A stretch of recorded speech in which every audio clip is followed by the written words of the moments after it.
Afternoon, bonjour à l'ordre. Bonjour et bienvenue à la 6e réunion. Hello and welcome to the 6th meeting of the Standing Committee on Indigenous and Northern Affairs. With our panel of witnesses, and I just wanted to apologize for us being late. We had to take a vote. We're continuing to meet to study barriers to Indigenous economic development. Today we have two panels. On the first panel we have Daryl Beaulieu, CEO of Denendeh Investments Incorporated, Chris Gugu, COO of Ulnooweg Development Group, I hope I said that right, and Grand Chief Jerry Daniels of the Southern Chiefs Economic Development Corporation. And on the second panel, we are welcoming today, a little later in an hour, Thomas Benjo, President and CEO of File Hills Qu'Appelle Developments, Andy Morehouse, Vice President, Economic Development, Makivik Corporation, and Carlisle Lindeman, Education Family Initiative. Alors, vous connaissez toutes les mesures. You are fully aware of the measures, the health measures that apply to our meeting today, and I certainly hope that you will all respect them. By now, I don't have to repeat them, have a certain process for going through these meetings. Please raise your hand if you want to speak and wait till I acknowledge you. Madam Chair, I understood this morning we would not have Inuktitut translation today. Is that correct, or has that been rectified? No, that's correct. We don't have Inuktitut translation this week. Okay, so we have, of course, English and French, and whichever one you wish to use. And if there is a problem, please let me know as quickly as possible so we can address it.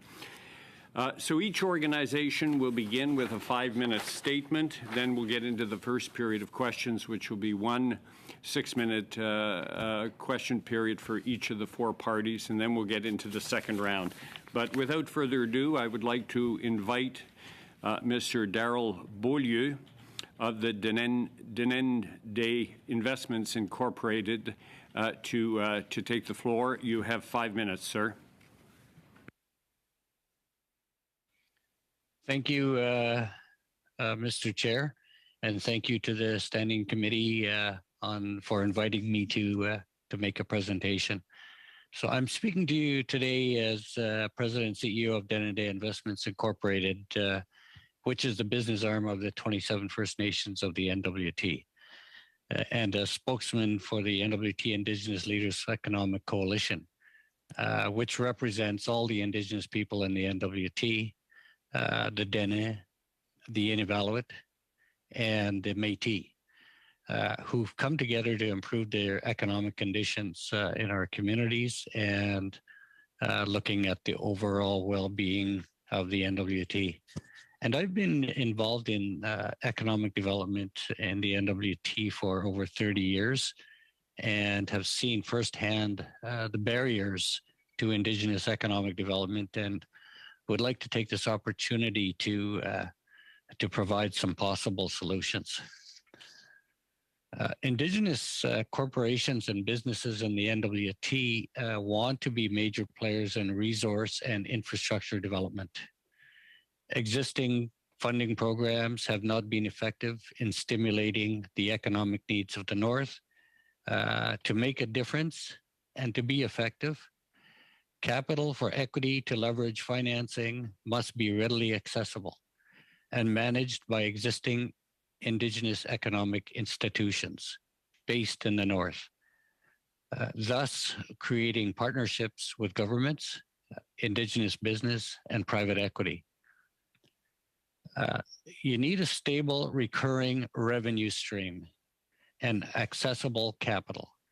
A cash flow mechanism for investment in Indigenous economic development in the North, rather than the existing proposal-based funding models that are not dependable and clearly do not provide for capacity and stability to take advantage of the opportunities. And we've experienced opportunities that do come up are mostly swept up by Southern-based businesses that already have ready capital and take induced benefits and profits out of the territory thus leaving a recurring vacuum in their wake. Indigenous people in the NWT receive less funding than our southern counterparts for economic development because our funding goes through CanNor, and that's the Canadian Northern Economic Agency, and the Government of Northwest Territories. And further, the North is not always eligible for funding that is available through national Indigenous organizations. Most federal and territorial programs will not fund salaries, but will provide funding to hire consultants and contractors. This does not contribute to local capacity or does not result in, but it actually results in community economic leakage. The federal transfer payments account for about 85% of the total Government of Northwest Territories revenues. And to access this territorial funding for economic development, Indigenous governments, their corporations, and businesses must apply to the GNWT, and their projects and initiatives may not be supported if they do not fall under the GNWT mandate, even though they reflect Indigenous priorities. Currently, the NWT experiences a lack of critical lack of energy, communications, and transportation infrastructure. This contributes to the high cost of living, and without the strategic wealth and generating infrastructure, valuable northern resources are stranded. Indigenous roles in the northern economy is critical in terms of benefits to the North, investor confidence, regulatory stability, and implementation of recommendations over the last number of years from the National Aboriginal Economic Development Board, the Royal Commission on Aboriginal People recommendations, the Truth and Reconciliation Commission recommendations, and the current economic reconciliation process discussions. The development of corridors for the national, provincial, and territorial economies should be Indigenous driven, developed and designed. Routes should be selected, owned, operated, and maintained by Indigenous people in partnership with governments and industry. In October of 2021, the NWT business and political leaders representing the Dene, Métis, and Inuvialuit directed a letter on their behalf to be sent to Prime Minister Trudeau requesting $100 million for the coalition. He responded very swiftly, directing his ministers to work with us. Unfortunately, to date, there's been no contact. In terms of some of the recommendations I'd like to go over, barriers to Indigenous economic development. Yeah, I was just going to say, if you could wrap it up, Mr. Beaulieu, please. Okay, thank you. So we hope to end the economic inequities facing Indigenous communities to achieve true economic reconciliation and to become major drivers in the NWT economy. There's a requirement for adequate resources to develop the land use, economic and mineral policies to facilitate the free, prior, and informed consent to help address the regulatory roadblocks. We need to empower Indigenous governments and businesses to lead Northern infrastructure and resource development by providing adequate funding to the NWT Indigenous Coalition. And key is going to be investments in significant projects in the NWT required to build and create a sustainable economy. And lastly, I'd like to reinforce the expedition to changes to the First Nations Fiscal Management Act and expand First Nations Finance Authority services directly to the corporations and the organizations that belong to Indigenous governments, as the FNFA does finance equity. So I'd like to thank you for that. Thank you very much, Mr. Beaulieu. Second speaker is Grand Chief Jerry Daniels. Chief, you have 5 minutes.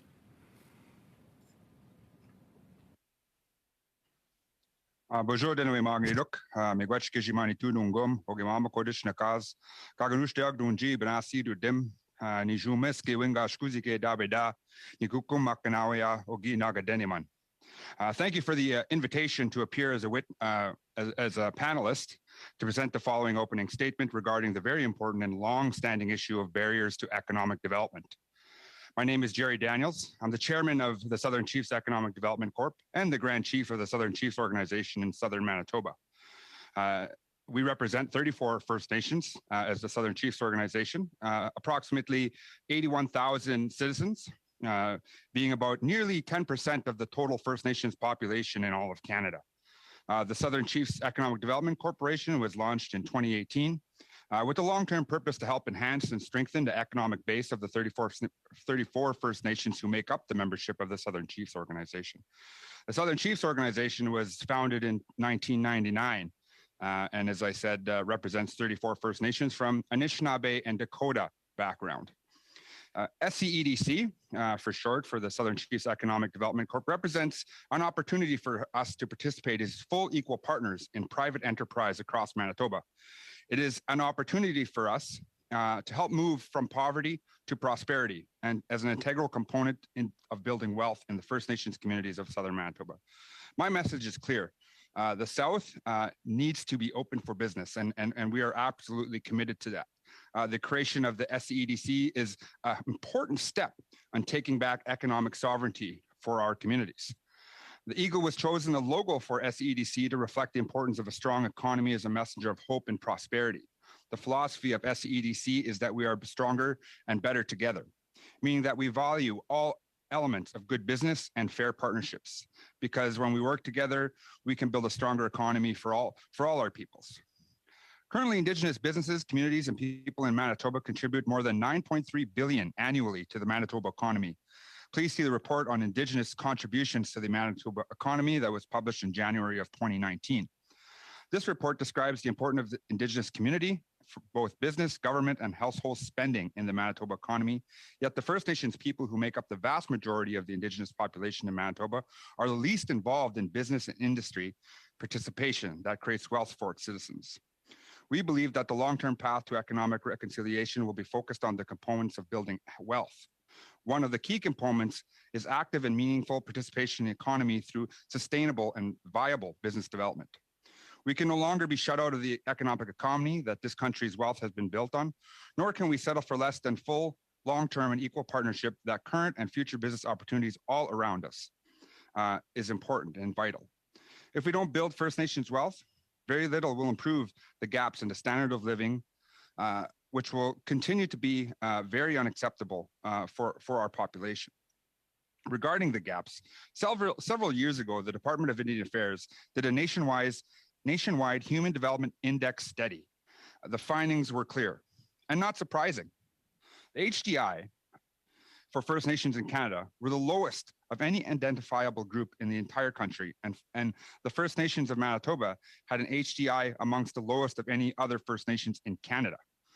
Unfortunately, very little has been done to improve this situation over the last 15 to 20 years. In order to encourage First Nations wealth building and thus significantly reduce the inherent and long-term gaps in Canadian society, I will briefly discuss a few of the key components of the barriers required to be addressed. The first is the poverty and lack of equity. While these two are not necessarily the same, they do tend to go hand in hand. Poverty, the cycle of poverty must be broken through education, training, business opportunities, and proper housing. Some of the key components must change. While there have been very slow increase in education to close the gaps, still exist. We need to help the reserves schools to become the best funded and resourced. With the best teachers available, we need to address the housing shortages. The long-term business opportunities in industry also need to be supported. Government and First Nations can creatively address these shortages as quickly as possible. Long-term loan guarantees to First Nations and First Nations businesses for capital projects, including housing, may help this crisis. In short, the basic standards that are accepted for the majority of Canadians must be the minimum standard for First Nations. If we collectively want to address the core issues and close the gaps, basic infrastructure like healthcare, roads, airports, and water all fall into this category along with housing shortages. The philosophy behind, oops, sorry, let me just flip over here. I'm mixing this up here. And Chief, you have about a minute to finish. Okay. Equity is important because without the individual and community and business development, the corporation has an infinitely more difficult time in starting and sustaining the path of wealth creation through economic development. Access to capital remains a barrier. In addition, we need to establish a pure equity fund. Access to capital grants, low-cost debt, especially for large economic ventures in various industries, such as a host of clean energy initiatives, mining, resource development, food security, infrastructure, and more remains very difficult to secure.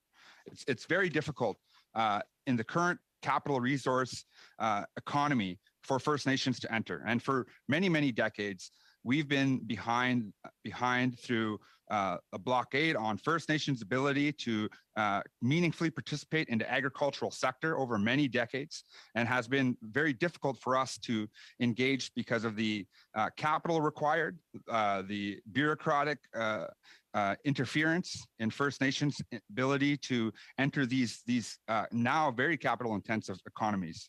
And so land conversion to status, for reserve status, is hugely a part of that. The isolation and lack of infrastructure, hugely important to that. Procurement opportunities still remain abysmal when it comes to First Nations. Regardless of the policy direction that's given through Ottawa, it is not always benefiting the First Nations, who really need to be given the opportunity to have investment in our communities. Thank you, Grand Chief. We're going to have to perhaps you can expand on that in the question part.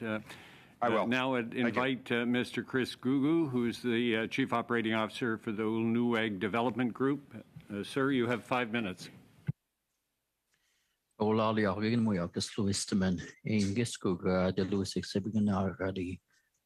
District, Woodon Millbrook First Nation, Mi'kmaq. I'd like to thank you for allowing me to speak to you today on barriers to Indigenous economic development. I'm the Chief Operating Officer for Ulnueg, an Aboriginal financial institution serving the needs of the Atlantic Indigenous community. Ulnueg's inception dates back to 1985 as one of the first Aboriginal capital corporations to receive capital. Its 35-plus year history is a testament of resilience and innovation in Indigenous economic development. As its original directive, Ulnueg was mandated to address a very broad mandate during the early years of community development, to promote the economic and social welfare of our members and to support training and education and research assistance for employment opportunities, to provide support for benevolent and charitable enterprises and to organizations and corporations engaged in assisting the development, both economic and social, of our members. Our first 2 decades of existence focused on promoting economic welfare, pigeonholed by government programming with an unfulfilled community mandate, specifically to address the area defined as developmental lending, to this day limited on maximum lending limits by program constraints. Ulnueg's path to innovation begins 2004, as it realized the unmet need of capital beyond developmental lending, but below the risk tolerance of mainstream institutions.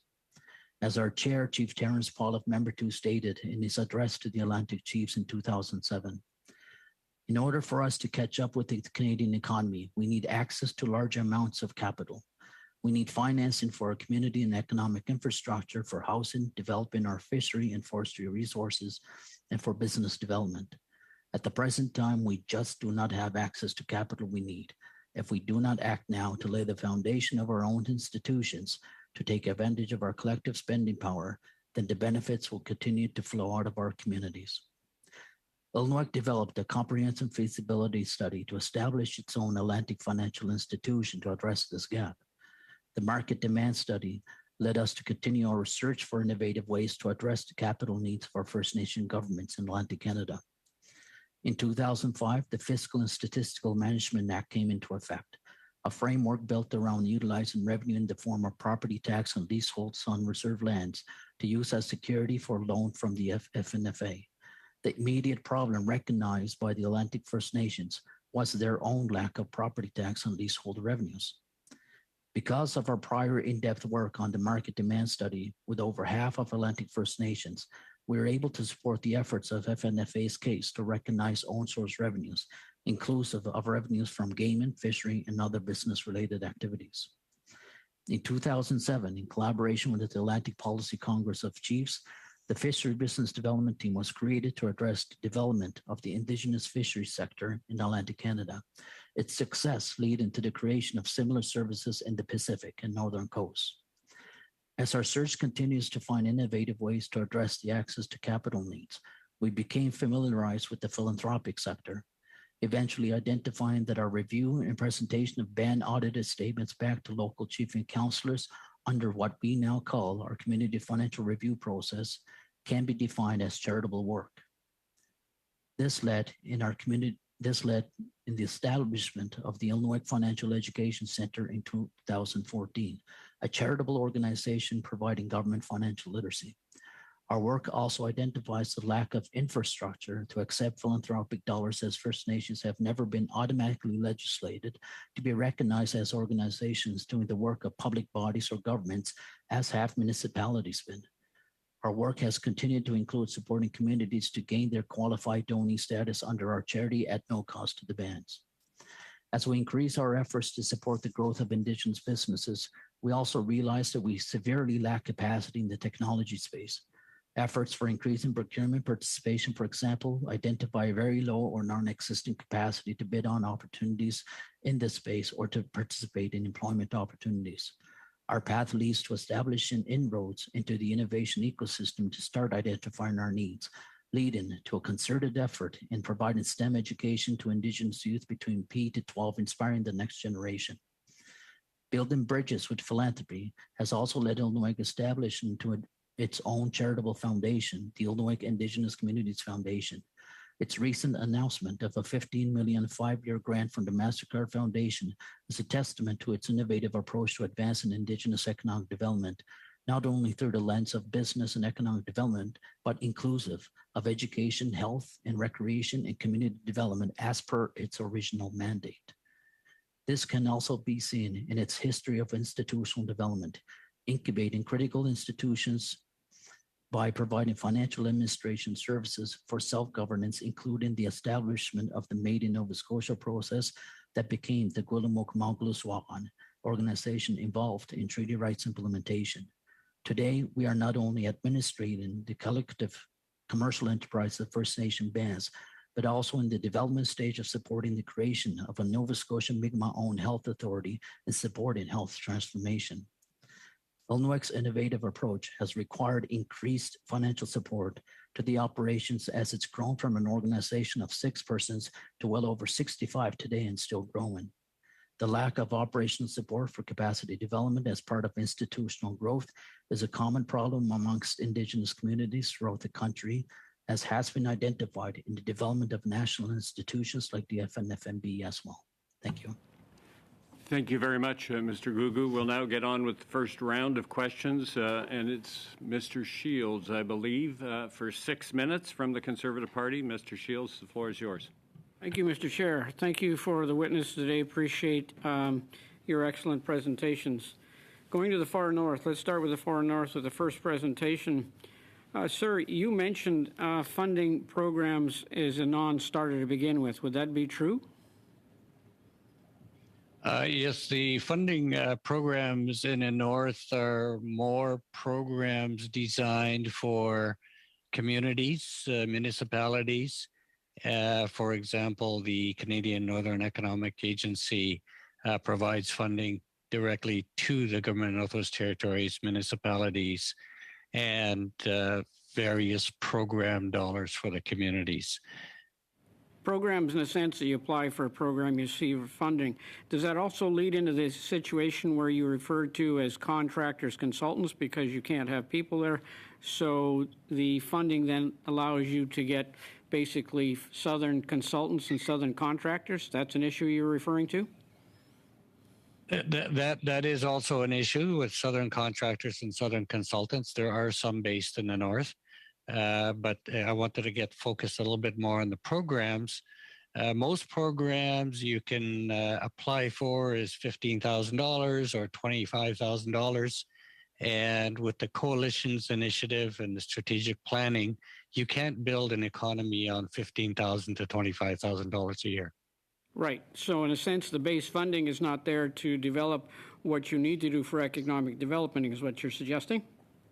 Yes. So with the finances coming north, as well as the people being employed in the north to make those decisions, is what you're asking for? Yes, there's got to be some adequate financing. And part of that is looking at, some investment dollars for infrastructure.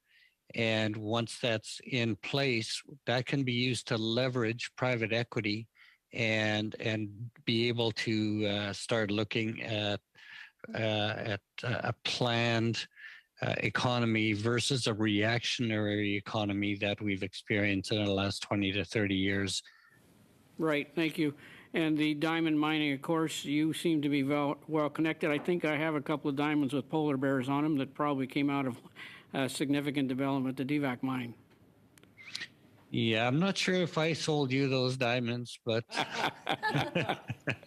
But that's where they came from. All right, thank you. Mr. Daniels, in the sense of a regional, one of the things that, though, I would ask you, the critical aspect of education, you've slightly referred to it, but how critical in the sense of how you view education as connected to economic development?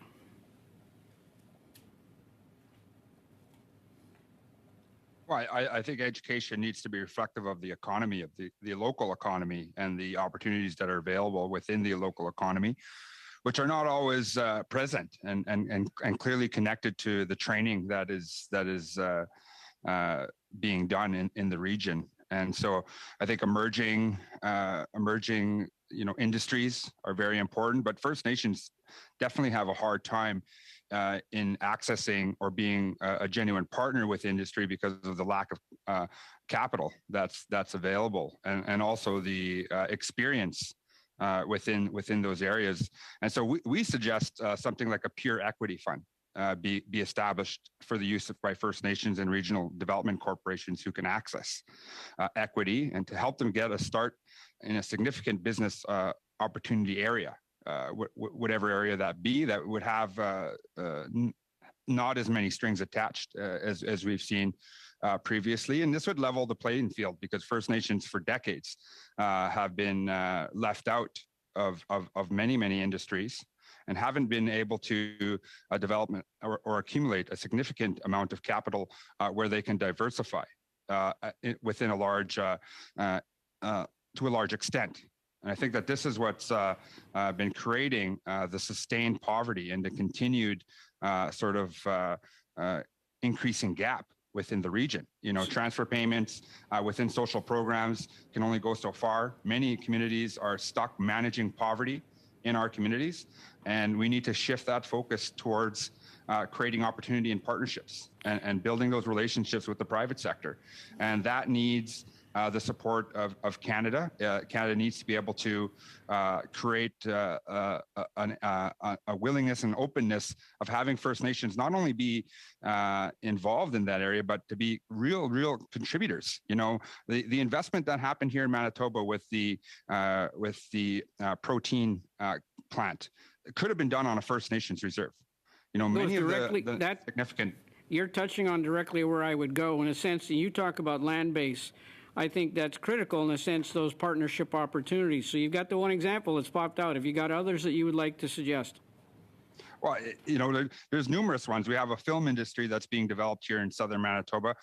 First Nations are not engaged at the table. We've just recently started speaking with some of the local leadership about this and been given, but that's through our own work here at SCEDC, and we're continuing to have those conversations. But again, lack of equity, lack of capital within many of our communities who are utilizing their land claims in many instances in order to land claims that they should have had for decades and decades to try to get themselves involved in these industries with not a whole lot of expertise because they don't have the decades and decades of experience within business management. A lot of us are behind the gun on this. We rely, as some have spoken, on business analysts and business consultants, which not always end up being the best scenario for us or the best way forward. But some of us are successful, some are not. But the vast majority, we don't see the quality of life improving.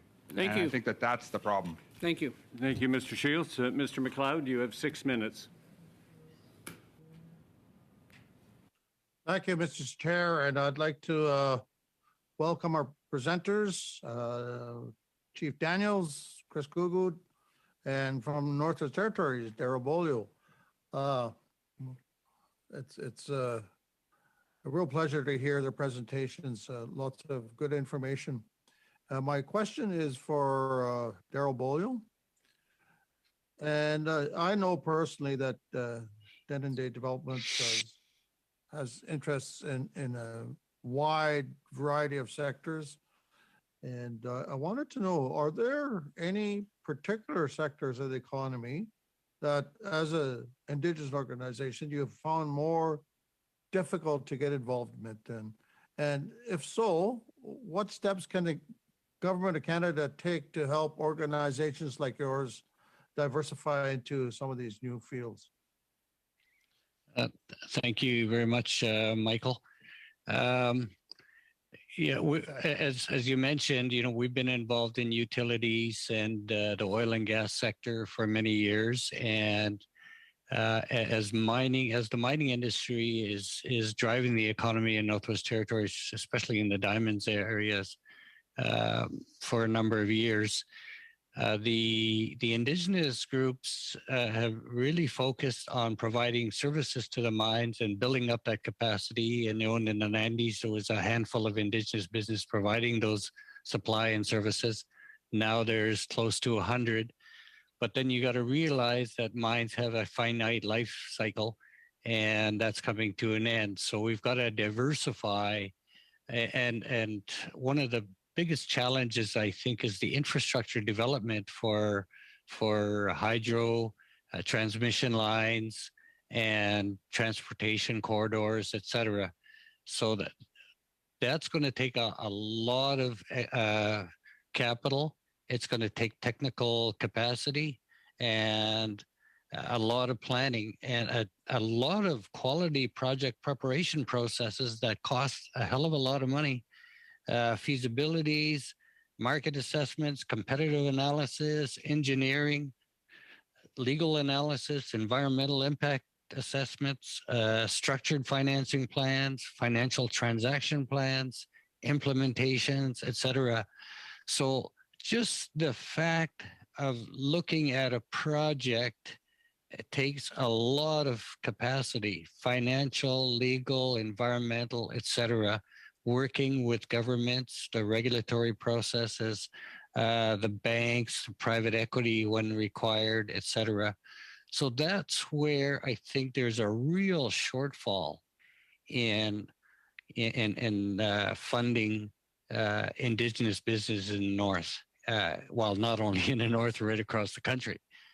So I think that's going to be a very, very it's going to take a lot of work, because at the end of the day, I think, as Jerry mentioned, it's going to be the jobs, the direct benefits of jobs into the people's pockets in our communities, in our respective regions, that's going to make a difference. Yeah, thank you for that. And as you know, Darrell, I've been very interested in the work you've been doing with the NWT Indigenous Leaders Economic Coalition. And now you have an opportunity to talk to the Government of Canada and talk through this committee. So I'll give you this question. How can the Government of Canada better support your vision for a better future for Indigenous economic development in the Northwest Territories? Well, I think we all have roles to play in developing the economy of the North, and that includes a partnership. But those partnerships have to have real activity. and we're dealing with a multitude of participants, whether it's government and it's indigenous governments and indigenous business. And that's a major discussion that we've been having at the coalition and trying to move this forward and looking at identifying some of those projects, doing evaluations, and then getting into the nitty-gritty of discussions on financing. So the adequate capital to do all of that is a requirement. And we don't need to set up other new institutions. You already have existing institutions that have been doing this for 20, 30 years. And those existing institutions also have chief strategy officers, we have chief financial officers, we have financial teams. So the structure is there. It's just a matter of the political will to make it happen. Mr. MacLeod, you have 30 seconds. Yeah, I just wanted to ask about fairness. Daryl, do you feel that the indigenous businesses in the south, in the north, are treated the same as they are on reserve and in the south?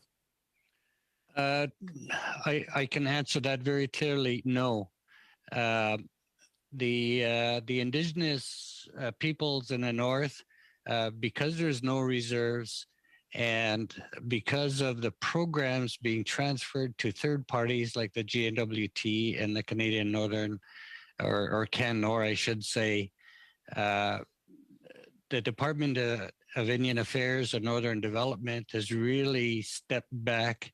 So none of the funding comes north anymore. It's just those program dollars I spoke to earlier. So that really puts Indigenous people on the heels here. Thank you, Mr. MacLeod. Madame Gill, vous avez 6 minutes. Thank you, Chair. First, I would like to thank all our witnesses for their providing us with ways forward, solutions today. I found everything they've said so interesting. And I would like to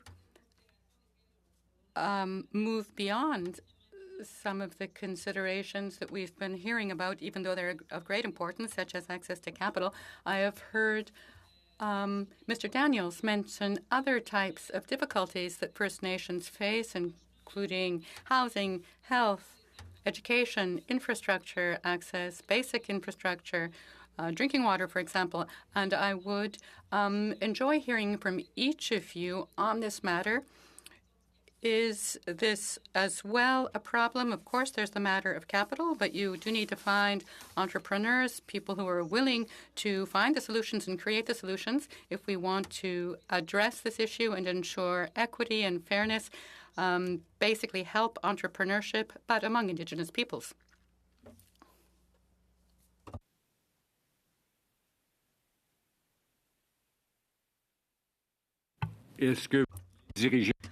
Would you like to direct your question, Ms. Gill? Yes, I had said to all. All three of you, let's just say, Mr. Beaulieu, if you want to start it off. Unfortunately, I did not get the interpretation. All right. Mr. Daniels, Chief Daniels, did you get the interpretation? I just caught the last of it because I was looking for it, but I didn't catch the whole thing.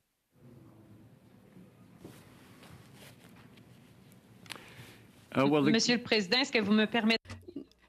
Chair, would you allow me to put the question again once everyone will have logged into the translation? I'm not sure whether Mr. Beaulieu will be able to access it. Perhaps we haven't ensured that he'd be able to, but do please repeat your question. Very well. So I was thanking everyone and then saying that I certainly understood everything about the issue to equity capital and capital, which of course I think to be a very important issue, but also access to entrepreneurship. There are other issues, other obstacles that are closer to the people, let's say access to education, health, basic infrastructure, housing. I would like to know what you think of those basic issues and some solutions, what we can do to ensure that future entrepreneurs don't face issues on those levels as well. Go ahead with an answer, and we'll go to the other two after. Absolutely. I think many would be aware that we face a systemic discrimination challenge in this country at the jobs level, at the hiring level. We hear about it quite a bit from our members who are going to different sites in northern Manitoba and different regions looking for work. But to look on the solution side, how do we change that? Obviously, as I've said, we need the best teachers. We need a competitive education system. Hopefully the best in the world is always what we're shooting for and looking for the best practices. Absolutely, we need to give our entrepreneurs the support that they need in accessing and entering different industries. And we do see it happening. Although, we do need to keep in mind that decades and decades of sort of barriers and even blockades for First Nations entering industry has been hugely significant. And, it's incremental. And how incremental is the government willing to accept in terms of the changes? Is the incrementalness of the expansion of economic development as opposed to the poverty that we're experiencing? Is it going to change anything significantly in terms of improving wellness and quality of life? That's the challenge, I think, for all leaders and those who are talking about economic development and trying to create opportunities. Are we doing enough? Are we removing enough red tape? Are we creating enough access to capital? Are we including the most marginalized demographic in many of the investments that are coming from foreign companies, foreign countries? We're not involved in those tables. We're involved at the lower ends of the subcontracts, the sub benefits, and not part of the main sort of discussions of investment. And millions of acres owed to First Nations in southern Manitoba on its own. Acres of land that represent wealth, that represent investment, that we are not a part of. And the equity needs to be made available so that we can be meaningful partners and build on that experience from there and hopefully lead to more diversified wealth. There's obviously two tiers to this because we have to work with municipalities, provinces, and the federal government who have set out a governmental relationship that excluded First Nations and continues to do that. And so those are real struggles that we have. And if we're going to change quality of life, it's going to have to address all of those things. And I think a pure equity solution is going to help in trying to streamline and give First Nations people more benefit and opportunity to engage in these in the emerging industries. I didn't want to interrupt you, Mr. Daniels. I found someone who speaks as much and as passionately as I do in you. I have another question, though. You mentioned bureaucratic interference, which is another issue. I would have liked to hear you more on that. And can you say anything more? About this, I could talk about how the provinces like to take away our tobacco tax and try to strip us and impose their jurisdiction in First Nations, where you don't see that in Ontario. You could the cannabis industry that was presented would have been a leg up for First Nations to be involved. And instead, we were talked to after there was already a strategy rolled out. An industry that could have given First Nations an opportunity to create wealth and to benefit so that we can diversify. And First Nations are organized in such a way where in some of our collective organizations like SCEDC, for example, or even community-owned corporations, that revenue is usually directed towards education. It's directed to housing shortages. It's directed to recreation. It's directed to creating more opportunity in our communities. It's not directed to simply creating wealth for wealth benefit or the wealth of individuals. It's a collective effort to create collective wealth and collective well-being. So that's the difference in much of the First Nations approach to economic development. And hopefully we'll continue to see more and more partners who are stepping up and voicing a very comprehensive understanding of why it's important for us to focus in these areas and to have decision makers make more opportunity for us to address that. Merci, Madame Gill. Thank you, Ms. Gill. qoyanamik sibudlangmit qoyarigumabassi uqauseriyassinni pigiaqu tiqaqqaukassi aksuara upigivassi. I just wanted to first thank all the witnesses who started off speaking your First Nations Métis or languages. I think that is such an important way to introduce yourselves. I always try to speak Inuktitut whenever I can because I think it's important for all levels of government to know that we're still here. We still speak our languages. So I really appreciated that. The second thing I wanted to appreciate from all of you is, and all of the witnesses in this study, we keep hearing about the history of poverty and the history of suppression. I think it's important that we continue to hear these. They are really important messages that we need to continue to hear as parliamentarians. The more we hear these realities, the more we have to realize how much changes that we need to fight for. So I really appreciated all of you sharing your expertise in those areas. My first question will be for all of the witnesses, and maybe the responses could be in the order of the speakers. So my first question is, before colonialism, First Nations, Métis, and Inuit had expertise, skills, and their own form of economy. In what ways does your corporation or agency promote and use the traditional systems to support First Nations, Métis, Inuit expertise in your communities? Thank you very much for the question, Lori. And yes, I guess I come from a family that's interactive with the Métis, the Dene, and the Inuit, because our traditional territory came from Yellowknife all the way to the Arctic coast. And Sir John Franklin was actually guided by our famous Chief Akacho here, up and down the coast, down to Fort Chippewa in Alberta. And the indigenous organizations in the north have been working together.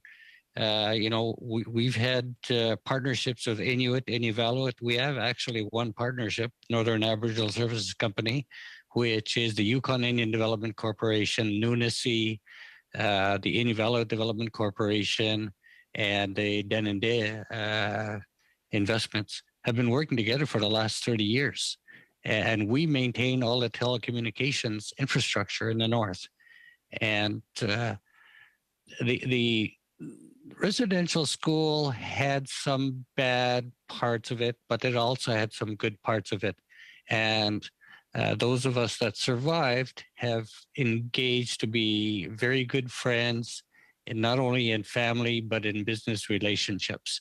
And a lot of the principles that we learn has been taken from the teachings of our elders and how we have to treat each other as human beings and work to benefit, our friends, our relatives, and our families.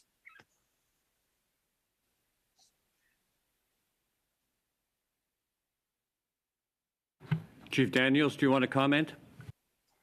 Yeah, well, first, I just have to disagree with trying to frame the residential schools as anything but trying to kill the Indian into child. I will not ever frame or accept residential schools for anything more than that or outside of that. So I'm just going to stop there and say that what we're doing is giving our young people who are going into education an opportunity, because we send our people to school. And in many instances, they're stuck in the cities, and there's not a whole lot of opportunity in the community. I mean, it's simple transfer payments. It's simple government programs that are underfunded, and so you're managing poverty. And many of the people are coming to communities. We have addictions. There's no investment happening there. And so they're not given the opportunity to work for their people, work for their communities. And that's what the values of who we are is all about. It's about coming back and being able to contribute to your community and to the nation at large. We're a collective of Anishinaabe people. We have 30 nations, 30 communities that are Anishinaabe. We have 4 communities that are Dakota, and so we really focus on the core teachings and core values around that. And so much of what we do is collective.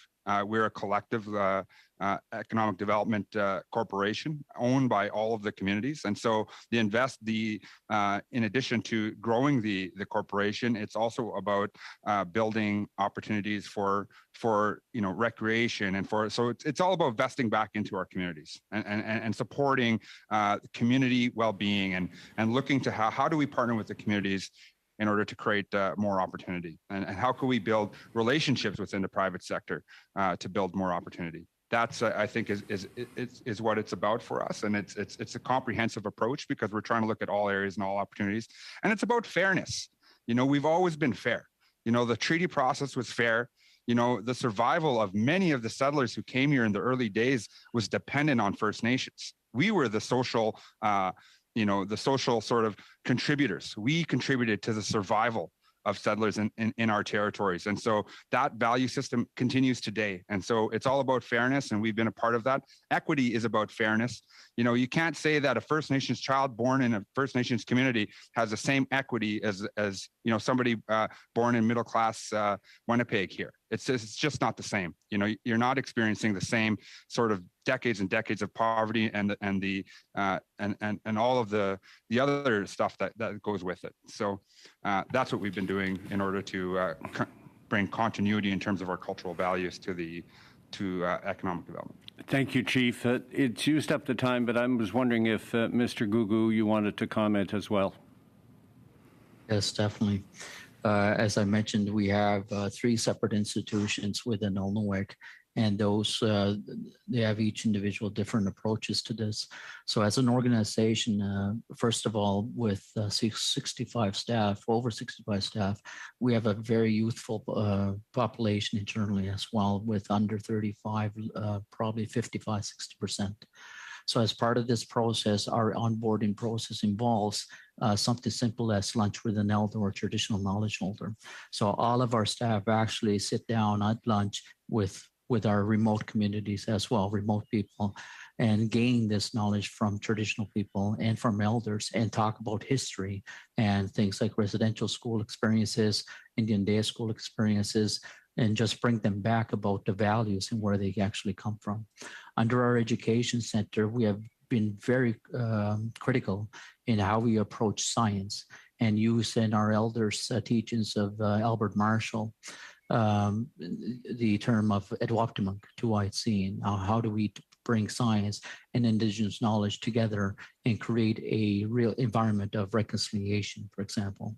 Our foundation is built in links with university and college students, where we're integrating culture into their learning journey so that they stay rooted within the communities.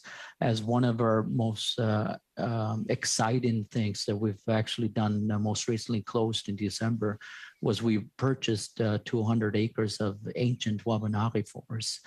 And it's creating a education and healing center, which again results in bringing those traditional teachings not only through science, but also through business and economic development. Thank you.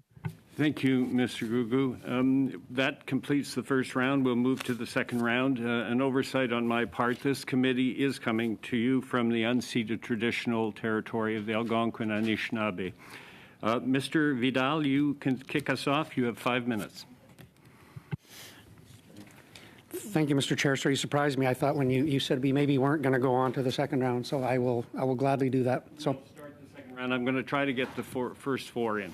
Fair game. I'll take that opportunity. Thank you. I want to thank all the witnesses today. There's been excellent testimony today, and I appreciate you taking time to being here and contributing to our discussion on the barriers to Indigenous business. So each of you in your comments, you made reference to the First Nations Fiscal Management Act organizations. And you've talked about access to capital. You've talked about a number of things where they maybe play a role in that. So maybe if I could, I'll start with Grand Chief Daniels. In the reference to the Fiscal Management Act folks, you guys represent multiple First Nations in your organizations, and my understanding is one of the limitations to accessing equity under the First Nations Fiscal Management Act organizations is that it has to be done at the individual First Nation level, and it can't be done by a tribal council or by a larger organization representing multiple First Nations. I'll start with Mr. Daniels, and then each of you maybe can just make a quick comment on if that's been your experience and if that is a limiting factor for you.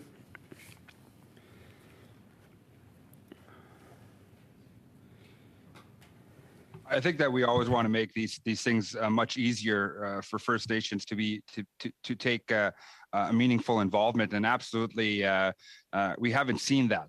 We haven't been given that opportunity, and so we want to be given that opportunity. And obviously, SCO represents First Nations that are isolated, that don't have a whole lot of opportunity, or they're not developing urban reserves in Winnipeg.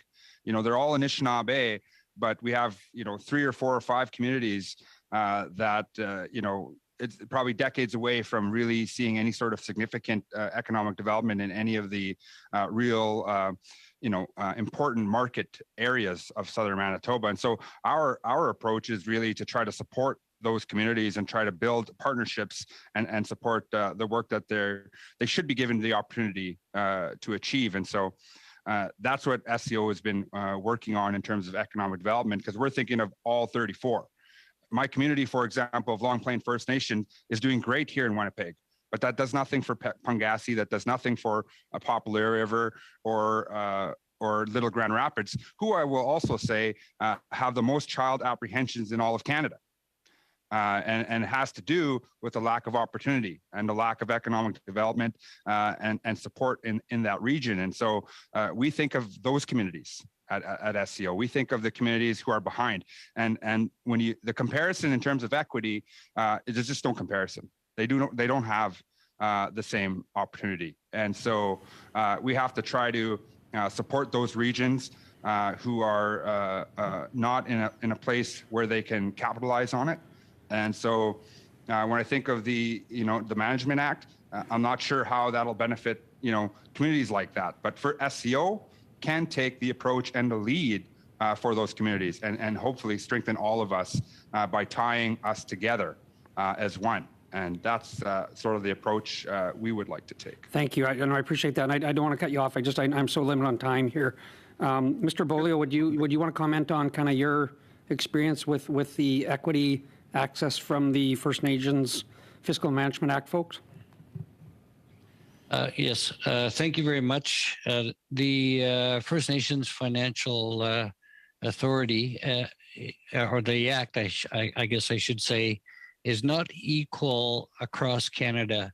In the North, we can't access it unless you are a First Nations on reserve or under the Indian Act. Now you have land claims and you have self-government agreements. If you have a self-government agreement, you can't access that equity or that funding. And neither can organizations such as Denendeh Development Corporation or Denendeh Investments, et cetera. So I think financing needs to be treated equal so people can access and leverage that, as mentioned earlier. Thank you. I appreciate that. Yeah, because your comments about access to capital, leveraging equity investments as being key to many of the solutions, I think is part of where I'm kind of coming at from this. Mr. Guga, did you want to comment on that as well? I'm going to give you the opportunity quickly before I run out of time here. Yes, thank you. Yes, as I've mentioned, our work with FNFA and expanding the definition of own source revenues has given us privy to a lot of information. And we have worked with the 13 bands, for example, in Nova Scotia here, in access and FFNF finance and through other deals like Arctic Surf Clan and cannabis within the cannabis industry. We weren't directly involved with Clearwater, for example, but we were definitely involved leading up to Clearwater and building the capacity of First Nation communities. And as I mentioned, through our work with the community financial review process in supporting the capacity development of communities to then get scheduled into FMV. Thank you, Mr. Vidal. Mr. Baptiste, you have 5 minutes. Okay, well, I'm very happy to see some friends on the panel, Chris Gugu and Grand Chief Daniels. It's very good to see you. I've got questions that are related to both of you, what you said around access to capital. And I've seen some amazing things during my time as a member of parliament, especially as Chris, as you mentioned, the Clearwater deal, which was a $1 billion acquisition by largely led of Mi'kmaq communities. I'm wondering if both of you could just speak to me for a minute about why it's important to have access for capital. Can Mr. Gugu and Grand Chief Daniels?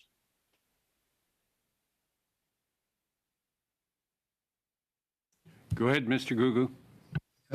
Well, you know, our 35-year history, I think, has proven that access to capital is one of those levers, right, to provide our participation in the economy.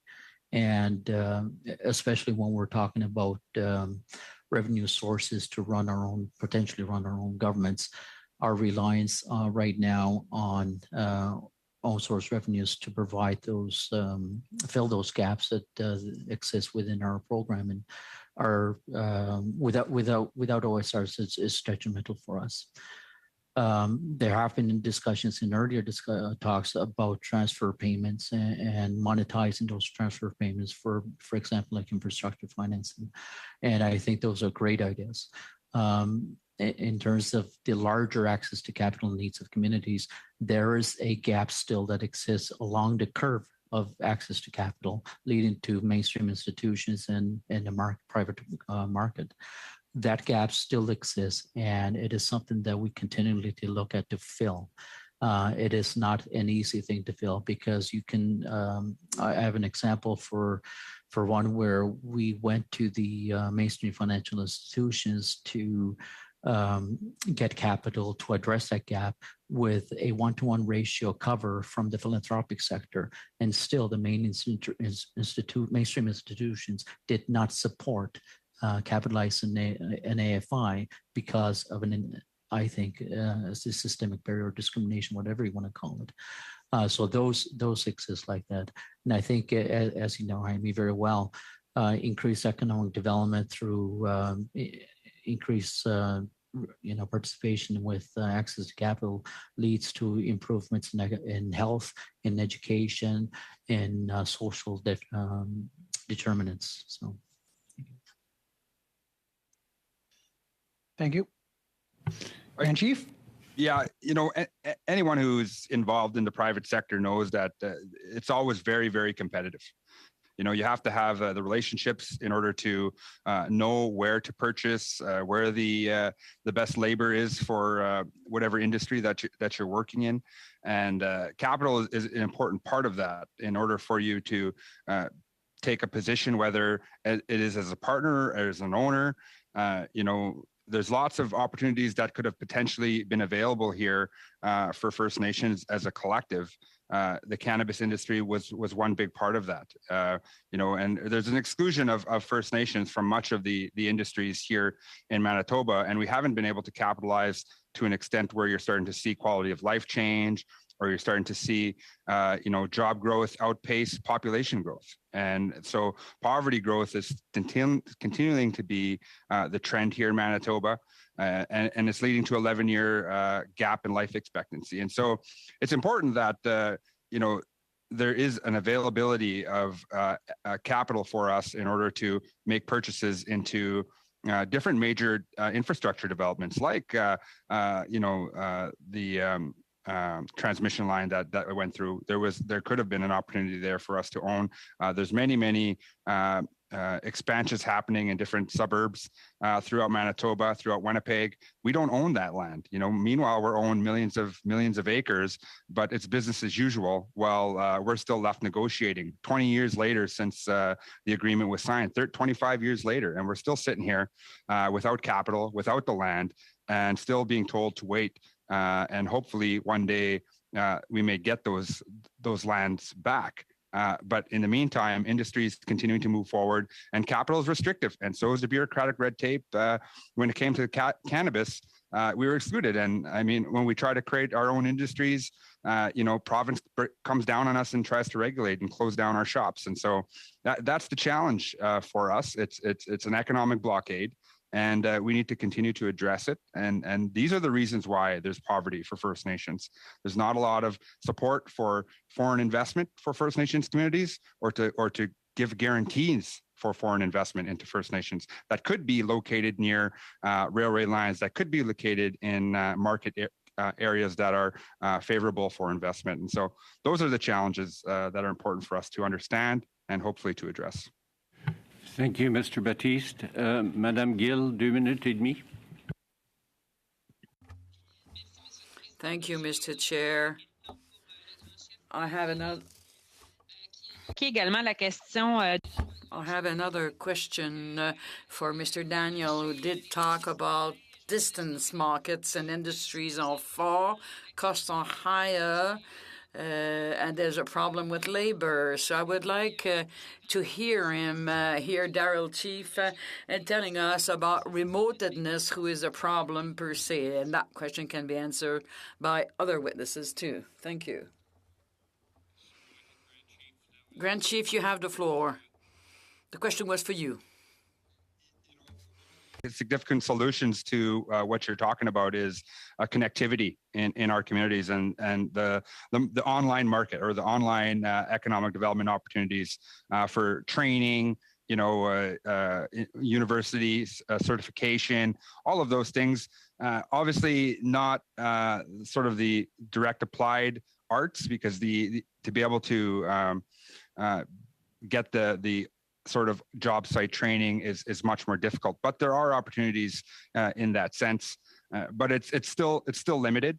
And so it's important for us, I think, especially for communities that are isolated, that they're giving opportunities within the urban areas. Now, they've taken a very, I think, progressive approach, because there is sort of a collective educational system here for the Southeast communities in Winnipeg. It's been here for a long time. It's been successful. Is it changing the socio-economic status? Probably a bit. It's certainly helping, but I don't think it's outgrowing the pace in which we're experiencing social-economic problems. And so I think it's challenging, but there are solutions in terms of connectivity. That's a huge part of it. Also, building that relationship with communities to create opportunities. There isn't an arm that's aggressive enough, I think, to go after many of the private sector partners that should be also held accountable for the importance that First Nations are included and are given the jobs, are not simply reported in such a way that doesn't truly represent First Nation citizens. And so I think much of that is happening as well. Thank you. Merci, Madame Gill. Thank you, Mrs. Gill. J'ai vu 1 minute 50, Monsieur. I thought it was 1 minute 50 seconds, Mr. Chair. 2 minutes 30. Okay, thanks, Mr. Chair. Minutes.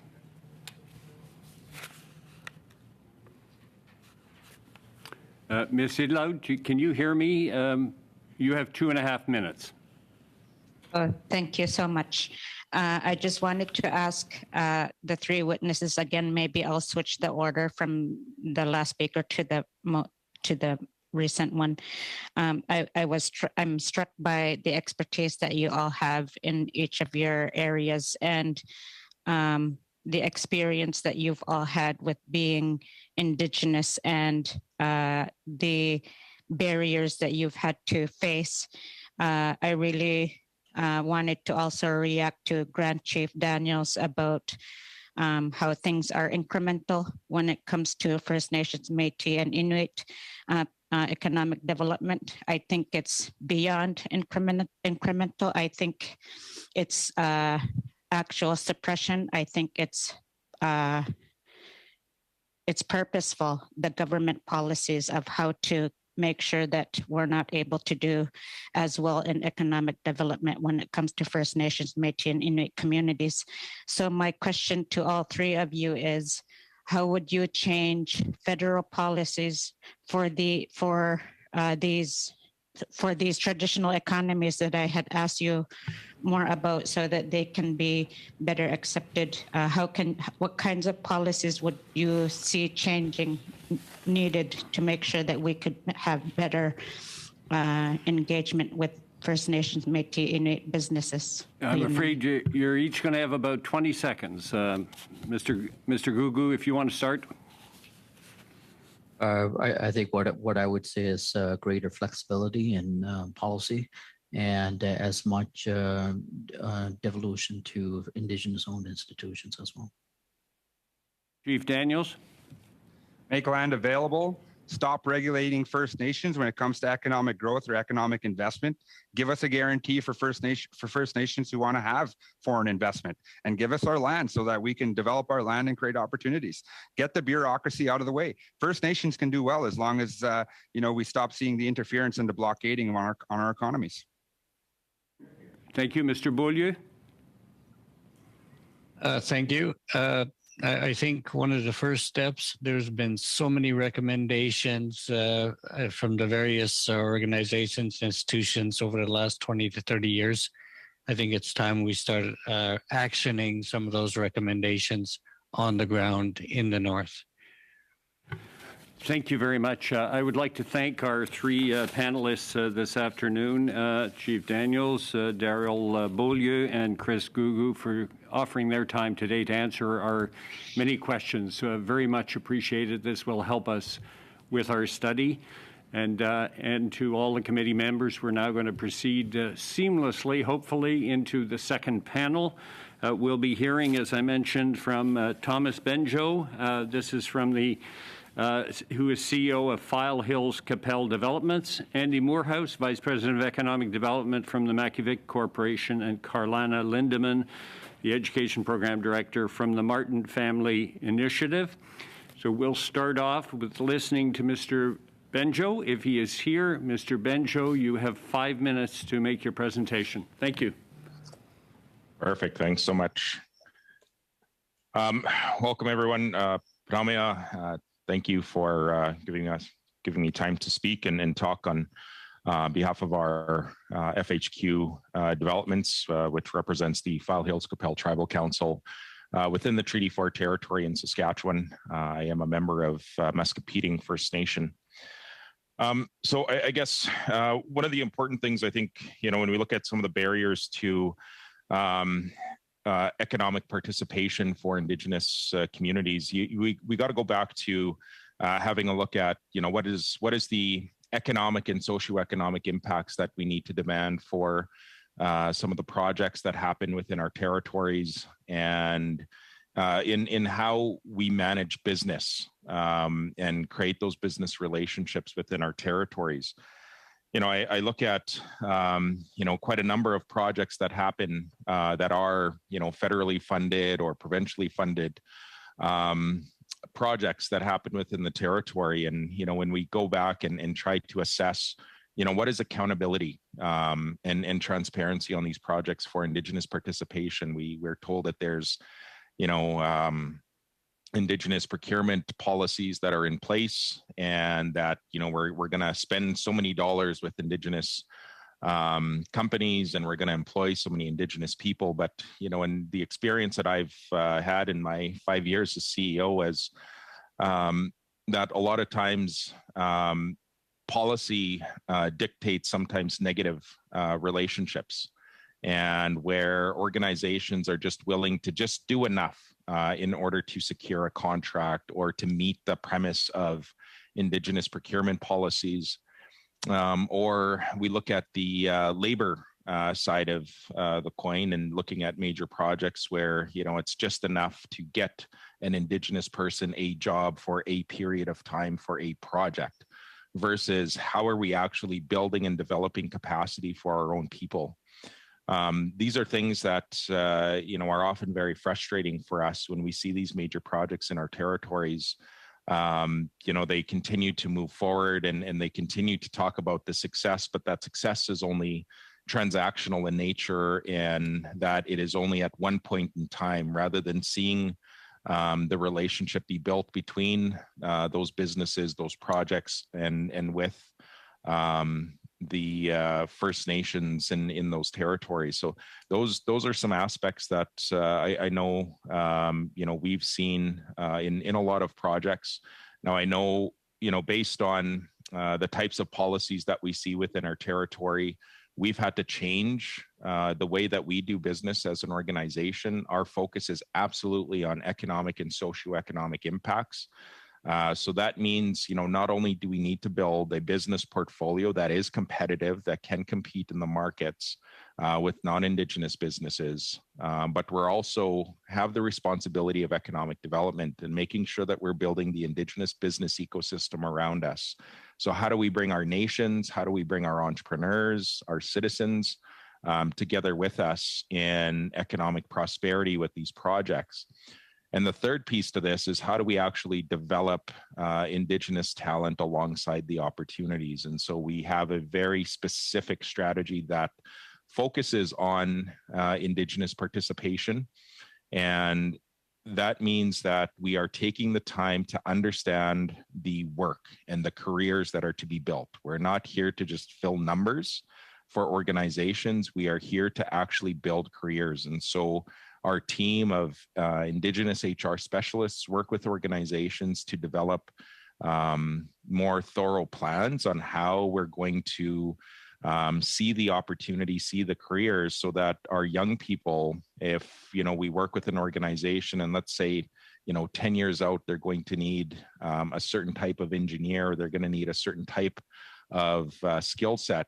We want to be able to work with those organizations and begin doing the career coaching and mentorship that is necessary with organizations to build relationships between those organizations and our nations and between our businesses and those individuals, so that when our youth are looking at opportunity for the future, at least they know where they're supporting them, and we're trying to find opportunity that isn't just another training program for the sake of training, and that we're actually training them for career opportunities. So that's a really important aspect to the way that we've been able to navigate strategy. And when we look at the history of our organization, we're considered to be a bit young.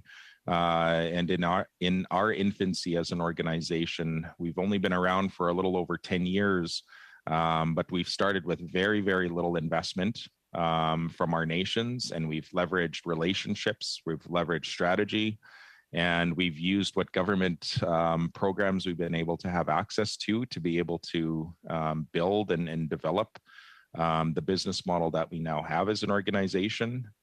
We've also, taken a very serious step in working with our partners and the businesses that we create, that we are actually building capacity, that we do have an equity stake, that these aren't just joint ventures or business relationships that are just based on contracts. These are actual businesses that we are building. We're focused on... Mr. Benjo, I'll have to ask you to wrap up now. Okay. So just, focusing on sustainability, making sure that we are doing appropriate planning, and making sure that we're aligning all the resources that are available to us. So I'll leave my entry there. Thank you, Mr. Benjo. Mr. Moorhouse, you have 5 minutes. Thank you very much for this opportunity. I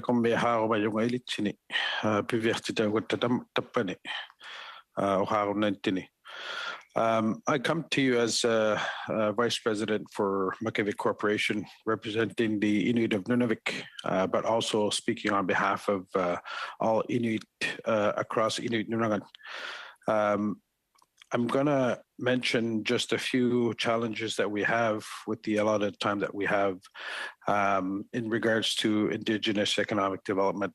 I would say the first and foremost, the challenge would be access to capital or capital for infrastructure. Residing only in fly-in communities makes it tremendously hard for many of our communities to even start, to even begin to create businesses that would otherwise benefit the communities that they live in. I can give you comparative numbers which represent the latest comparison for construction compared to the South and the North. Southern costs per square foot is roughly estimated at $150 a square foot. That's, I believe, before COVID costs went through the roof, with also in the North, the cost being up to $700 a square foot. So you can see the differences and challenges that we have when it comes to building infrastructure in the North. And these costs are compounding to the already challenging issues that many of the businesses face in our communities and across Inuit Nunavut.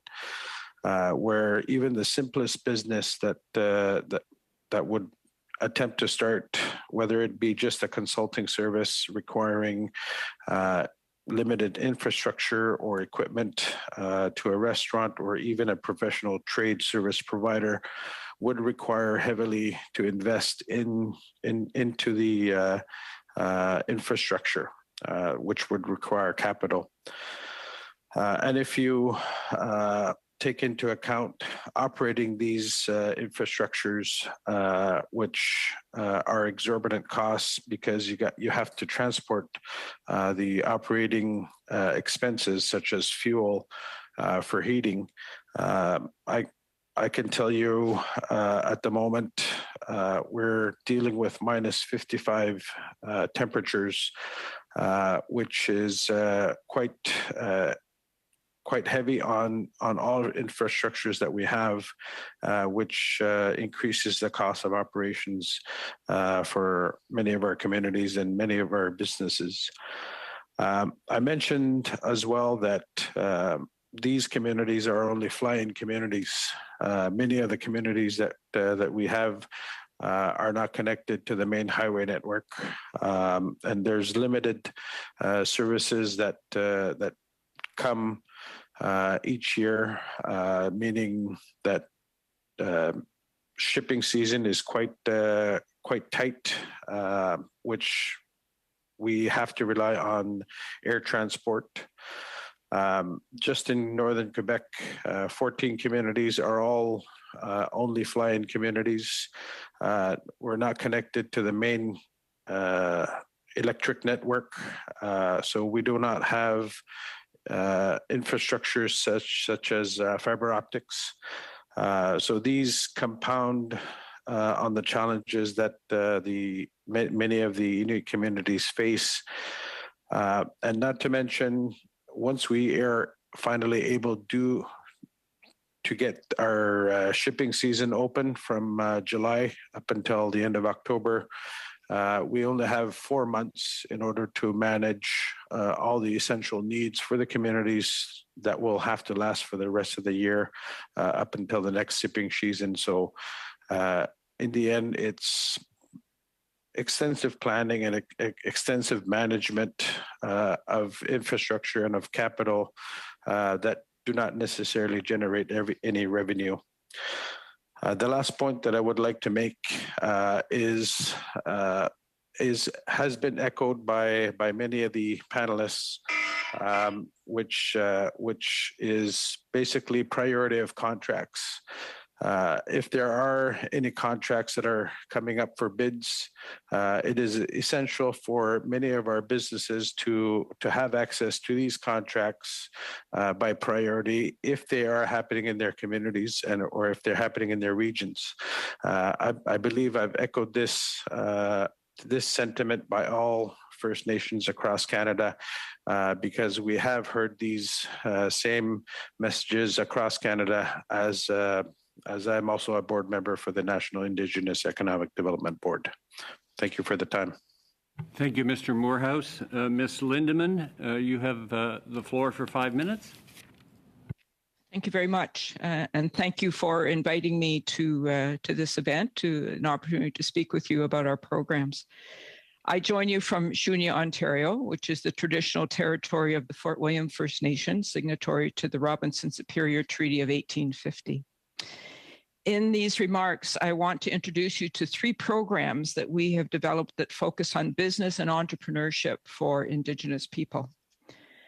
And has been mentioned so far this afternoon, there's been a number of excellent examples of the types of Indigenous-focused businesses that are underway across the country. And just a few examples, including Pro Metal Industries in Regina, that's owned by the Pasqua First Nation, which is the only fully First Nation-owned military supplier in our country. Clearwater has been mentioned, which is now 50% owned by the coalition of First Nations, particularly Mi'kmaq people in Atlantic Canada.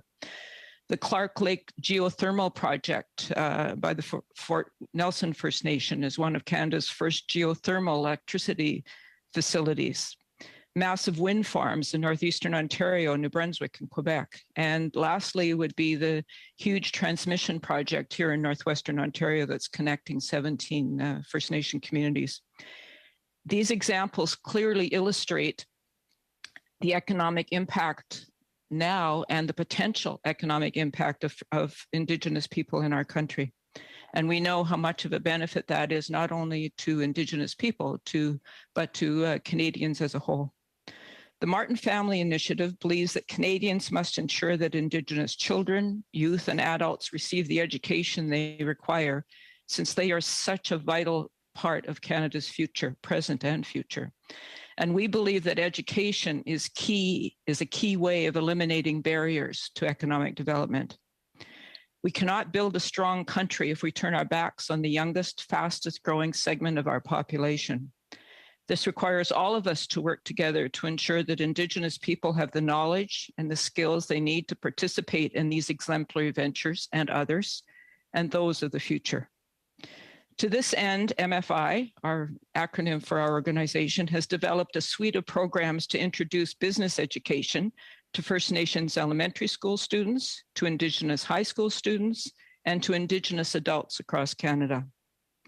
So I'm going to spend a little bit of time describing the 3 programs for you. The first was launched in 2006 at Dennis Franklin Cromartie High School in Thunder Bay. It's the Aboriginal Youth Entrepreneurship Program, which is a program of 2 credits of 110 hours each in the final 2 years of high school, which introduces Indigenous students to a wide range of business opportunities that are available within the Canadian economy. The program teaches these students how they can follow in the path of inspiring Indigenous role models and find success within their communities and the Canadian economy at large.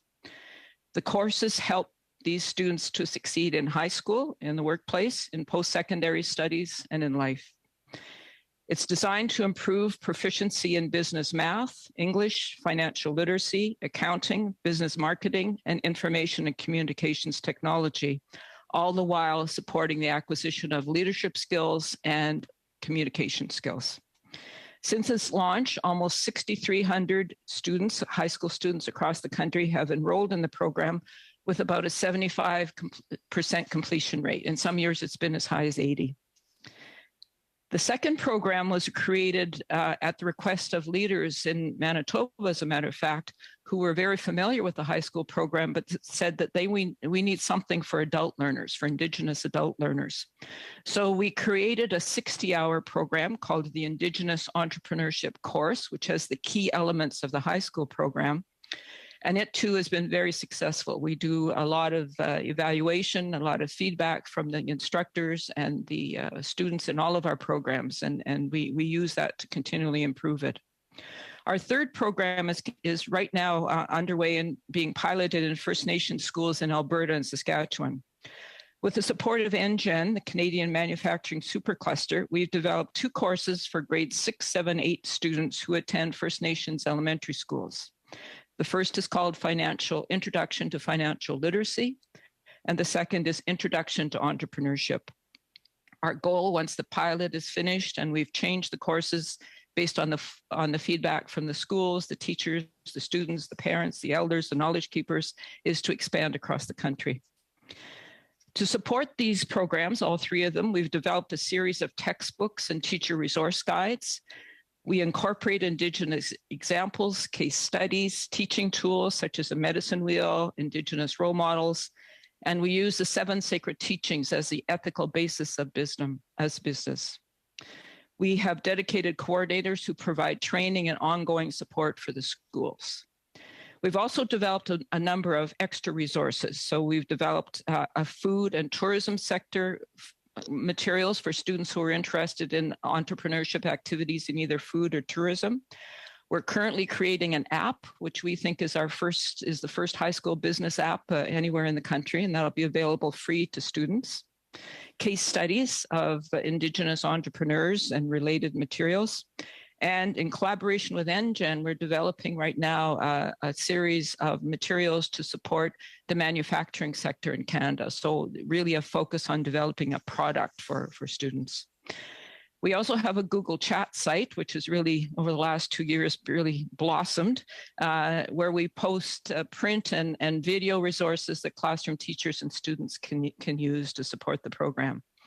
So I'd be very pleased to discuss any of these programs with you and talk about our experiences so far. So thank you so much. Thank you, Ms. Lindeman. We'll proceed with the first round of questions, starting with Mr. Schmale from the Conservative Party. You have 6 minutes. Thank you very much, Sharon. Thank you, witnesses, for this great conversation and a very interesting topic. Maybe, Mr. Moorhouse, I can quickly start with you. Just the comment about some of the challenges you have in the North attracting business.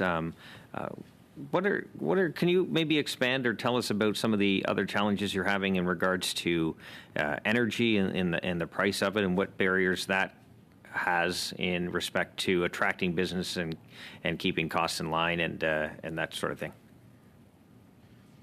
Yeah, thank you. With regards to energy, all we have is diesel-operated generators, and that's within all 14 communities. As mentioned, we're not connected to the electrical grid. Additional, quite extensive investment would have to be done in order to reach all 14 communities, because you're talking about 1/3 of the province at the northernmost part of the province. And we would have to do an extensive study of what opportunities there are of generating electricity within the North, but also taking into account of the challenges. Like I said, today we're dealing with -55 with the wind chill. Can't imagine what it would do to certain infrastructure such as windmills. So you have to really take that into consideration. What other options are there? Not much sunlight during the day this time of the year. So it would have to be an extensive, quite an extensive study to be done in order to identify what opportunities there are in generating electricity in order to have affordable operating costs for businesses that are happening in the North. Yeah, -55, I can't even imagine. I'm a shorts and sandals kind of guy, so I can't imagine what you're dealing with in that cold. But in terms of the energy source, which I think is something we've been hearing over and over again. In a previous parliament, we actually did a study on a different committee on this sort of thing and supplying energy to communities that are rural and remote, especially up in Canada's north. Is there any additional talk about SMRs or using them potentially in the future based on the studies and practicality of small modular reactors? Not that I can say. I mean, I've know that there has been some studies done on wind power, solar power, hydroelectric power in some of the communities, but at the same time, it's a balance of traditional territory, of traditional activities, harvesting rights, those kind of activities that need to be properly balanced with the community's needs. But in regards to your specific point in question, I've not heard of any discussions or studies in regards to SMRs, as you would say. Okay, I appreciate that. I do understand energy is a huge concern and the cost of it. Maybe I can quickly go because I think I'm running out of time. Mr. Benjo, if I could. 2 minutes and 2 minutes? 15 Oh, okay, seconds. I thought it was down to a minute. Okay, perfect. Mr. Benjo, if I could, along the lines of building capacity, specifically in regards to Indigenous Services Canada, I think some of the comments we've been hearing in previous testimony is that this department is really in the business of, program funding more than anything, and not really looking towards the future or kind of thinking in terms of what can be done if we allow more collaboration. So maybe you can just tell us a bit about some things the department could do better in order to help Indigenous communities reach their goals.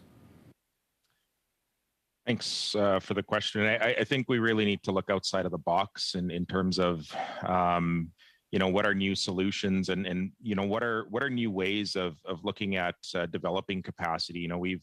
We've had discussions last week with organizations that are developing micro credentials. The demand for micro credentials in the future is going to help break down academic barriers that have been created that keep a lot of our people in the dark for participation. I think there's a major disruption that is coming. But then again, you look at what access to infrastructure looks like in our communities, and if we don't have good internet, if we don't have fiber, makes it a little difficult to be able to access that level of training and education. I'd use an example. We have a very successful software testing company in Saskatchewan called Plato Sask Testing. And we actually have one of our testers that lives on the Flying Dust First Nation, who is doing work for a company out of Calgary for a client that is in Portugal. So we have where infrastructure does exist, we are demonstrating the impact that investment makes for us to be successful and to build that capacity. So now we know that we can begin looking at youth from some of these communities and making that investment in a different type of training and utilizing micro credentials or being able to develop our own training programs to uplift our youth. Thank you, Mr. Schmale. Ms. Atwin, you have 6 minutes. Thank you, Mr. Chair, and thank you to our witnesses today for joining us. I want to start with Mr. Benjo, if I can. You mentioned specifically, an angle of socioeconomics as well, and I was just wondering if there are any additional barriers for economic development for specific groups of Indigenous people, such as women, two-spirited, person with disabilities, and if so, if they exist, what is your organization doing to work to combat these ongoing barriers? Thank you.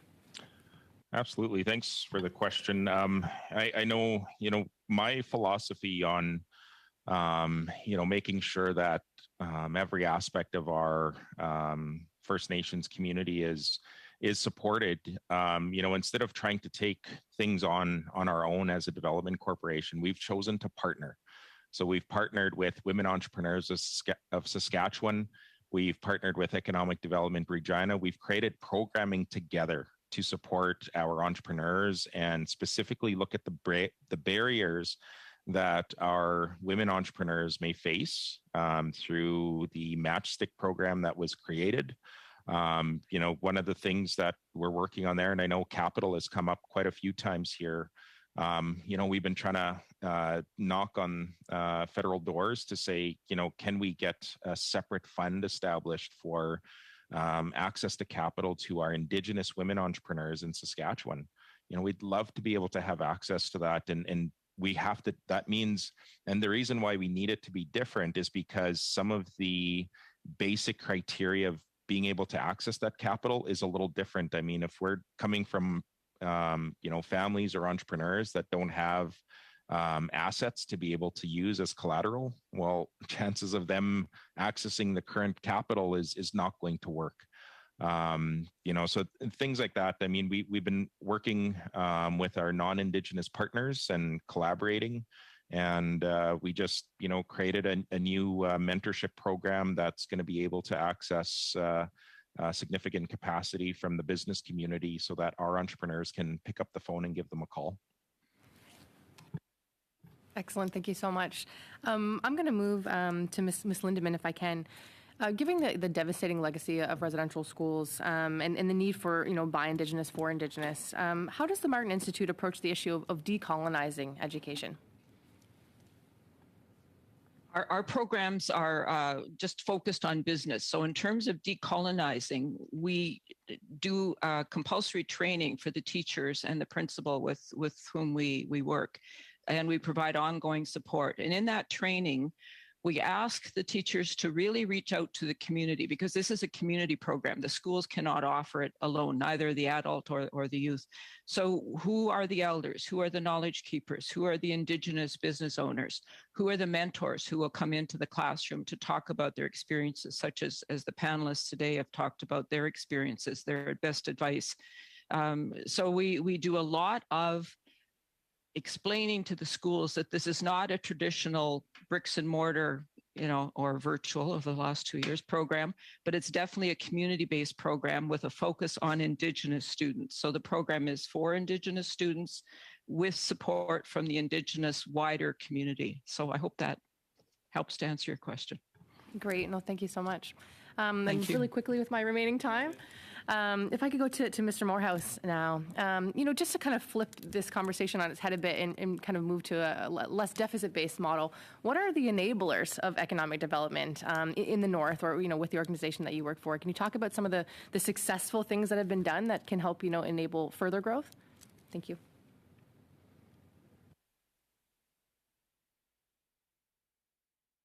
Partnership is one main point for sure.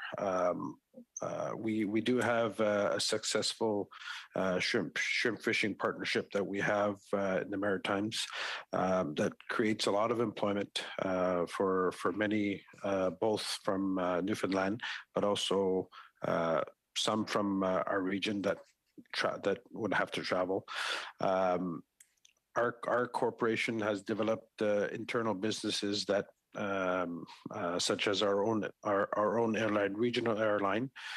We do have pilots, Inuit pilots that we have, Inuit flight attendants. Many of our ground operations are at some points 100% Inuit, managing each community. So we do have a lot of success stories. Partnerships is one of the key points that we need to promote, and this is what we're working towards, especially across Inuit Nunagat, across the North, with the 6 different regions of Inuit across the Canadian Arctic. We do have a group, we do have a partnership, and we're working towards developing additional partnerships that would create more jobs for our respective regions. So it's partnership is one of the key points that we've promoted over the last years. You have about 30 seconds. Okay, maybe very quickly, Mr. Benjo, if you have anything to add to that as far as some of the enablers. Thank you. Oh, there we go. I think just some of the enablers, definitely going back to partnerships and making sure that we do have the right partners in place, and that there is a strong alignment of values, and making sure that they see themselves in the vision of our Indigenous organizations, and it's beyond reconciliation. This is being competitive for the future and strengthening our economy together. Merci, Madame Atwin. Monsieur Garon. Thank you, Ms. Atwin. Mr. Garon, you'll have 6 minutes. Yes, thank you. But to begin with, I would like to thank our 3 witnesses. This has been such an interesting discussion. My first question will go to Mr. Morehouse. Mr. Morehouse,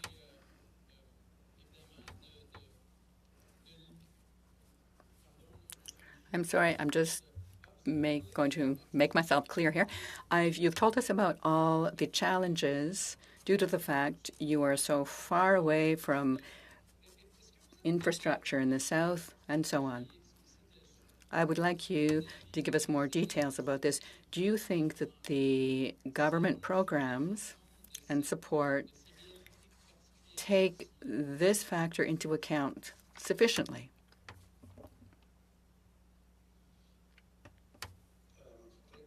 For this question, it's hard to make a one for all type of program, especially with the amount of First Nations and Indigenous groups across Canada.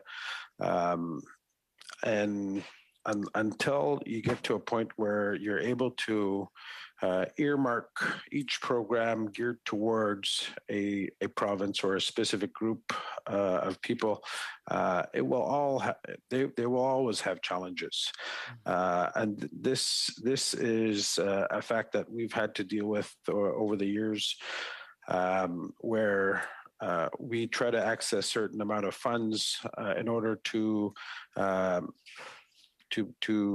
generate business support within the communities, but there are certain rules that do not reflect our concerns or our issues. One being access to capital. Access to capital. With most programs, you get mostly limitations on the amount of funding that you can get access to. Like I mentioned, our costs in developing infrastructure in the north can go as up to 5 times higher than compared to the south. So all these challenges and these programs need to be geared towards specific regions or specific groups of people in order to maintain the support and impact that are required to ensure the best benefit goes to each of the respective groups or regions.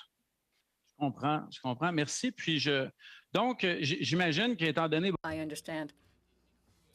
Now you've been mentioning the extremely high costs needed of building any infrastructure, of accessing infrastructure.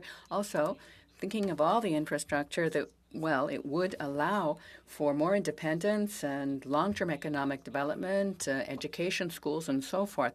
Last week in this committee, we heard witnesses suggesting setting up new capital funds that might generate more capital for communities and for First Nations and others, such that they would be more autonomous in their choices of projects, being able to choose projects that would be beneficial to communities, that would make money for communities. Do you have any ideas on that score?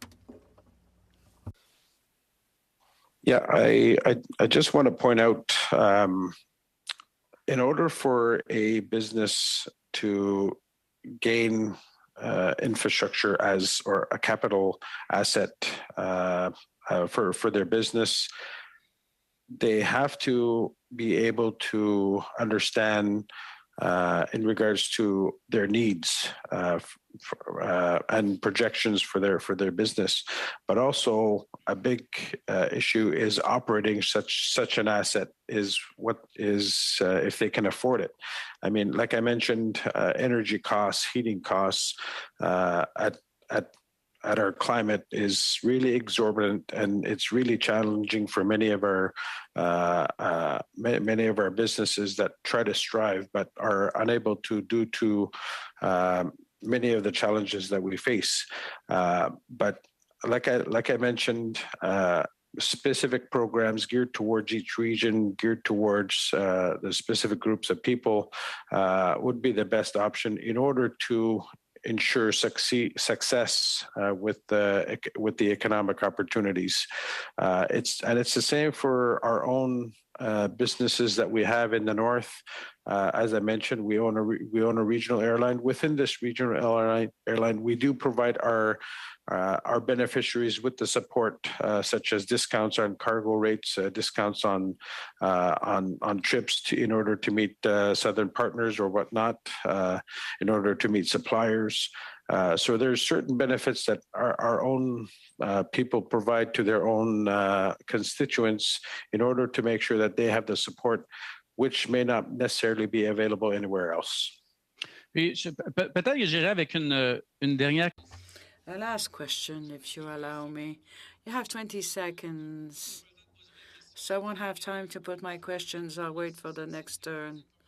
Thank you so much for this great information. Thank you so much, Mr. Morehouse. Thank you, Mr. Garon.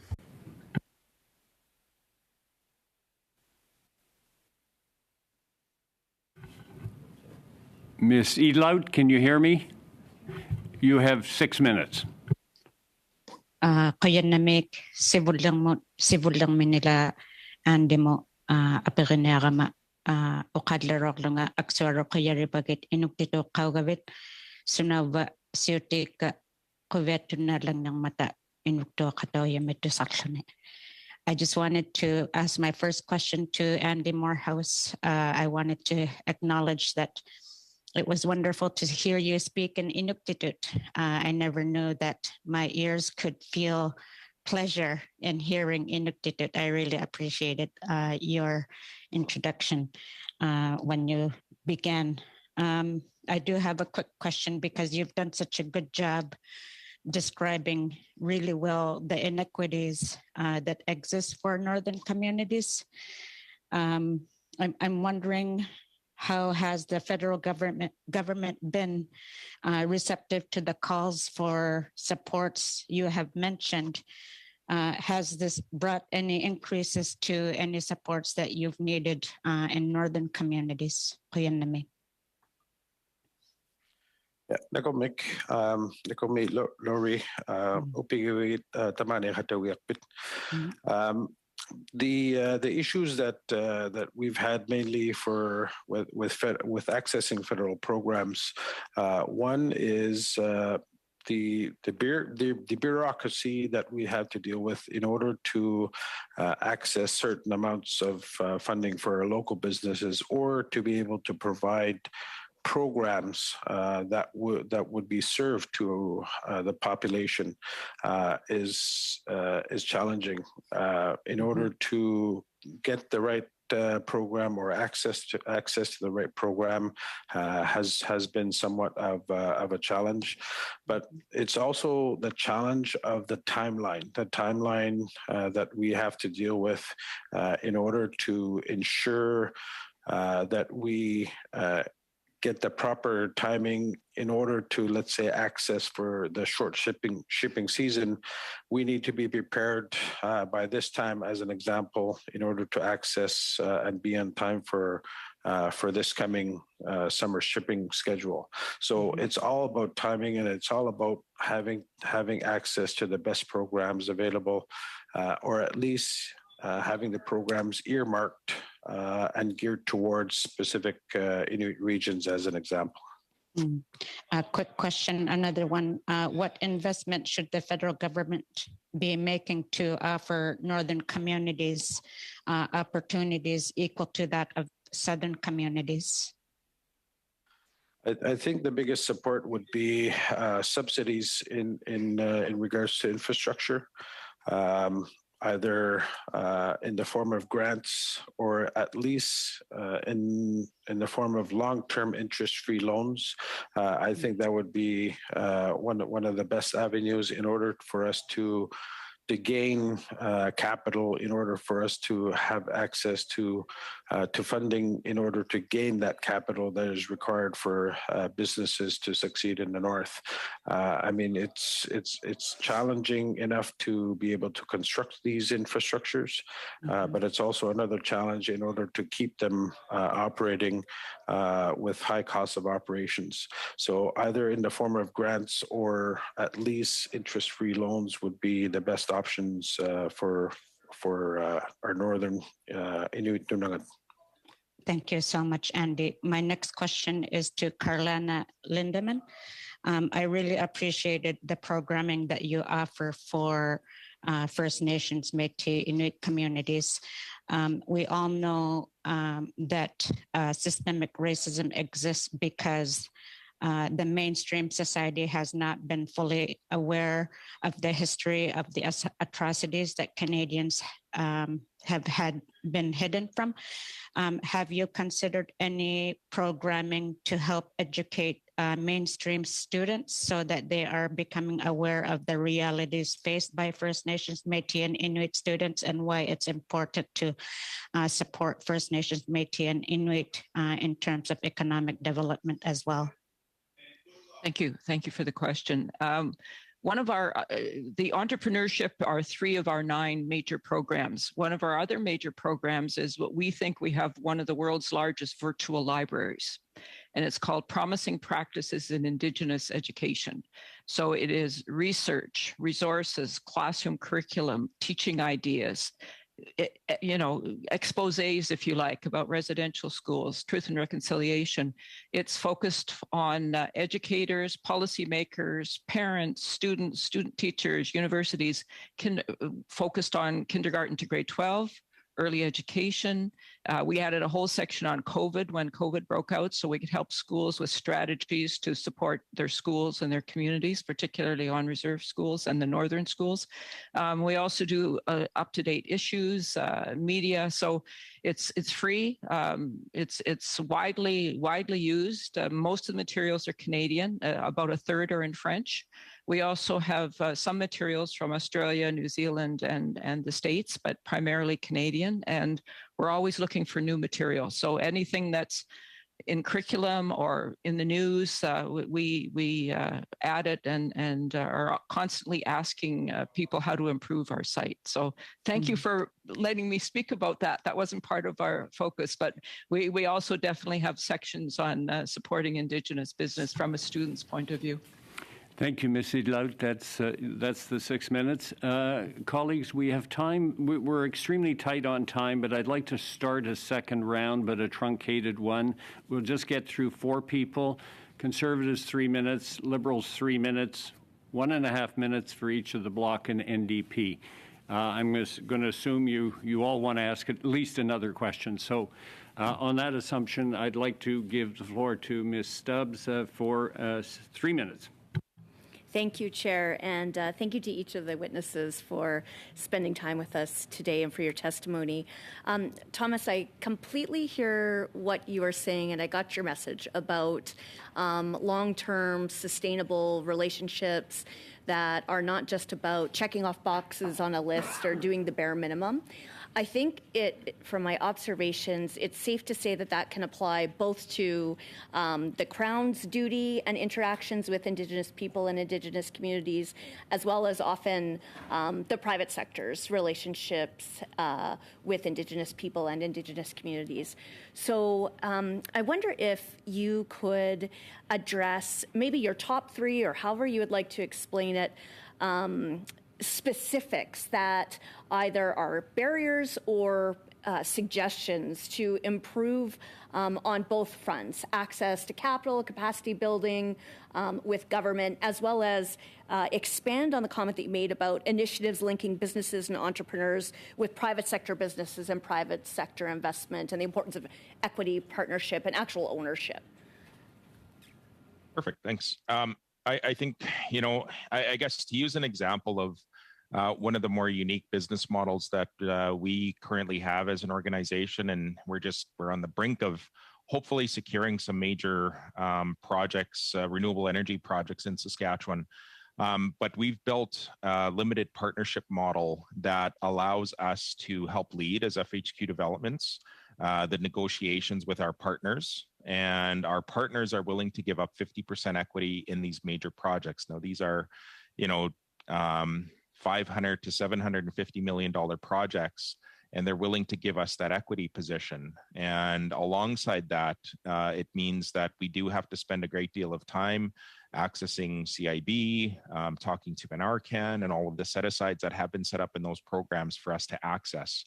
Now, we have negotiated with our partners to give us access to further equity capital.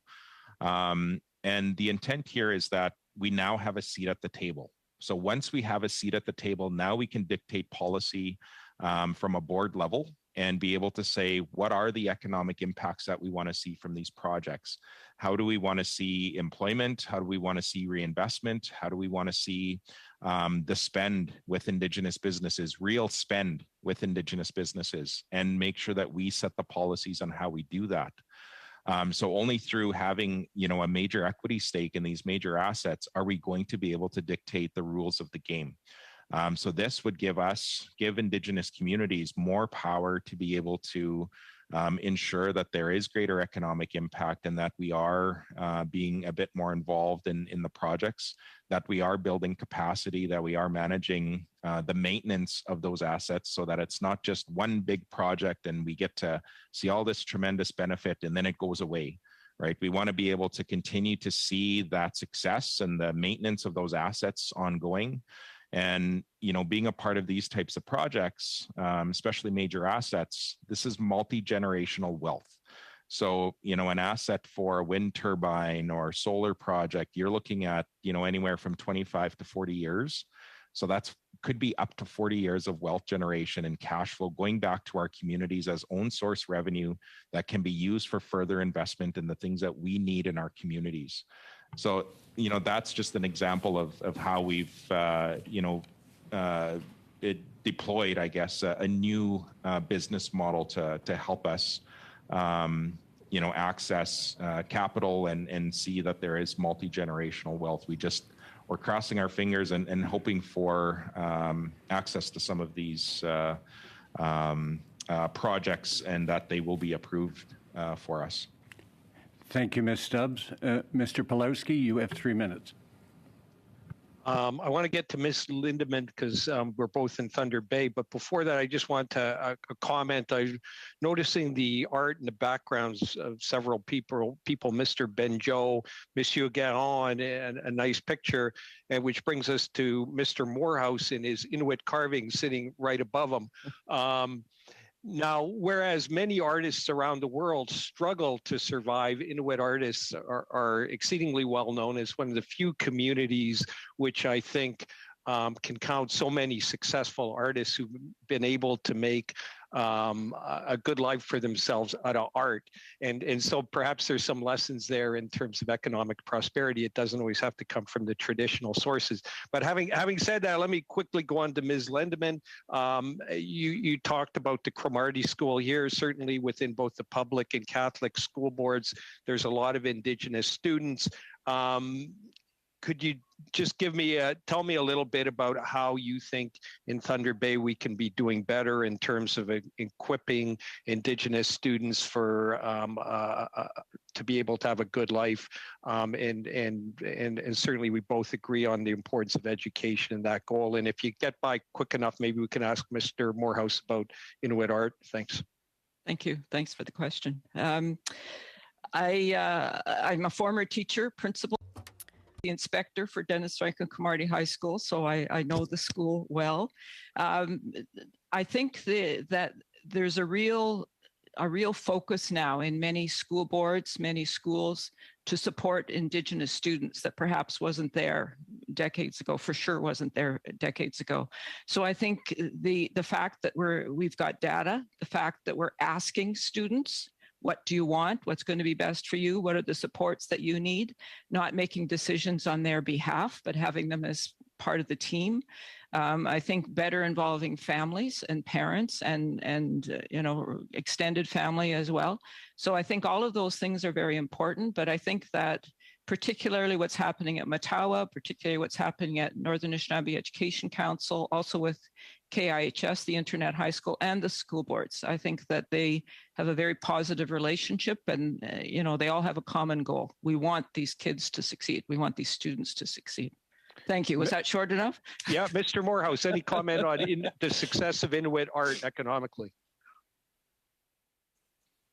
I believe this I believe this is what you're referring to, but locally sourced rock, locally carved by an elder, a means to passing on a tradition of knowledge of history, and this is one of the stories that we have with this piece, is that they're a family and that they're working towards ensuring that they have success within the next hunt.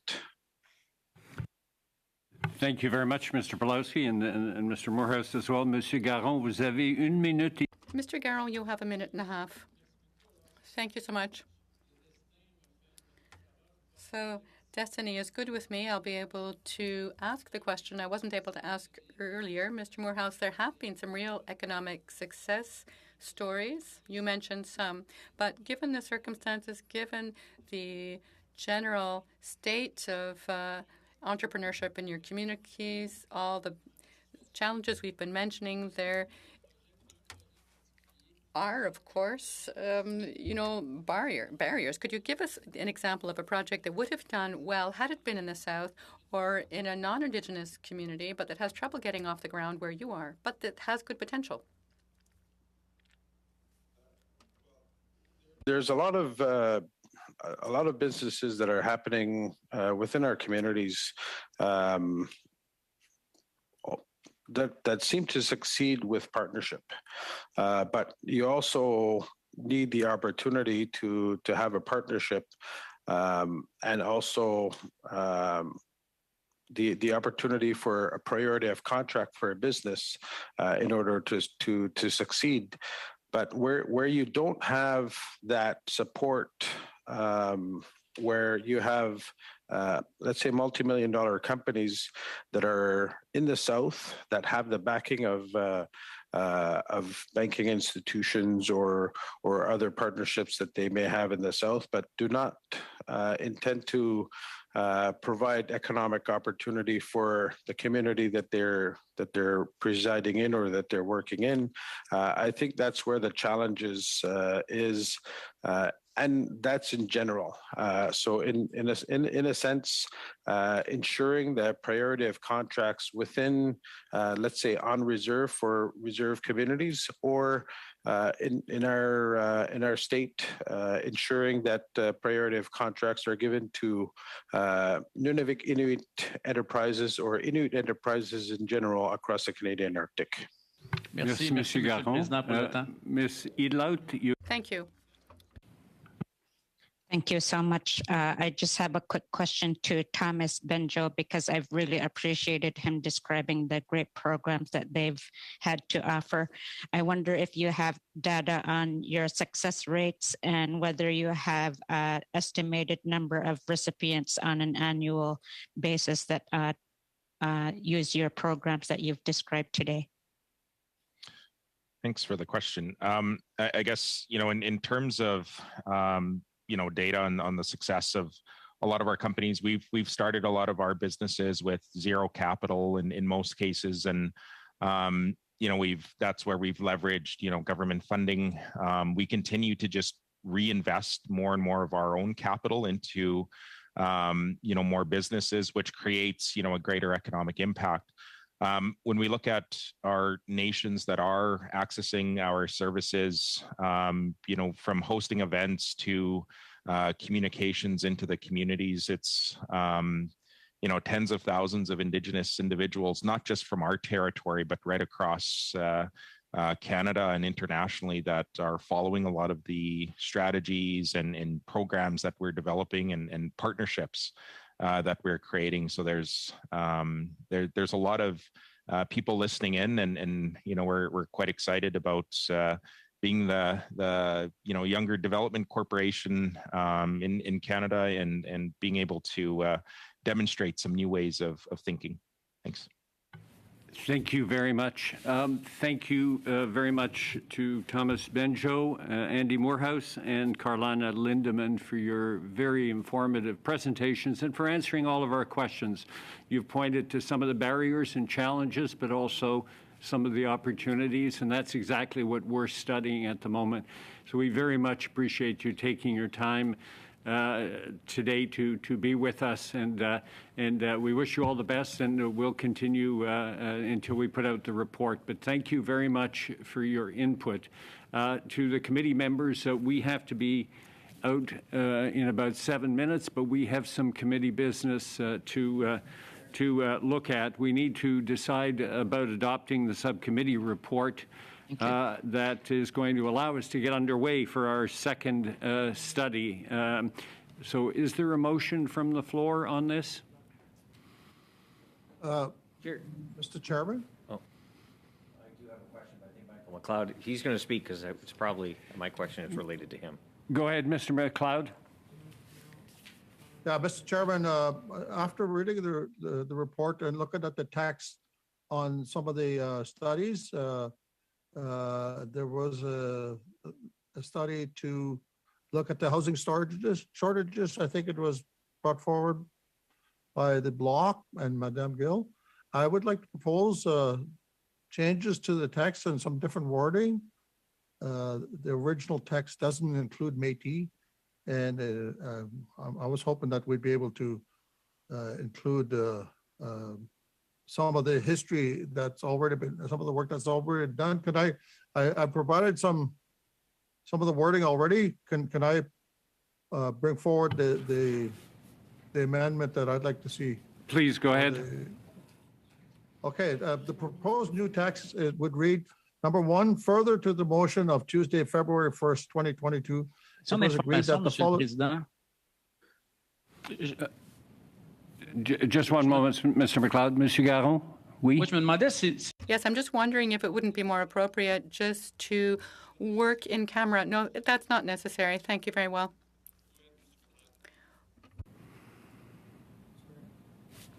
Mr. McLeod, are you, you can continue. Yeah, okay. My wording would be, number one, further to the motion of Tuesday, February 1st, 2022, it was agreed that the following motion replace paragraph 2 in the first report of the subcommittee on agenda and procedure, that pursuant to Standing Order 108 brackets 2, the committee undertake a study on the effects of the housing shortage on Indigenous people across Canada, that the committee invite the Minister of Indigenous Services, experts, and government officials to examine this issue, that the committee hold a maximum of 6 meetings on this issue, that the study take into consideration and builds on the evidence from the Human Report entitled Indigenous Housing, the Direction Home, adopted on May 6, 2021, the PBO report on urban, rural, and northern housing, February 11, 2021, that the committee report its findings and recommendations to the House, and that the committee request that the government table a comprehensive report, a response to the report within a year. 2, that the witness list be made in prioritized order and circulated between the parties. Those are my recommendations, Mr. Chair. Thank you, Mr. McLeod. Do we have support for Mr. McLeod's motion or any interveners? I see. Is that support or? No, let's call the question. Mr. Shield? Call the question. Okay. Let's call the question. Do recorded division. Ms. Atwin? Yay. Mr. Batiste? In support, yes. Mr. McLeod? Yes. Mr. Pawlowski? For the motion. Mr. Weiler? In favor. Mr. Schmale? Against. Mr. Shields? Against. Ms. Stubbs? Against. Mr. Vidal? Against. Madame Gill or Monsieur Garon? Pour. Ms. Idlout? Akapunga against.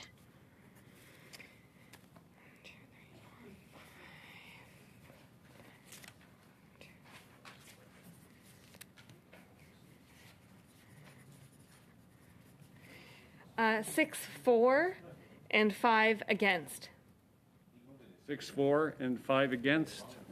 So the clerk has said 6, 4, and 5 against. Therefore, the motion is adopted. Thank you very much, everyone. This concludes our meeting, and we'll see you on Friday.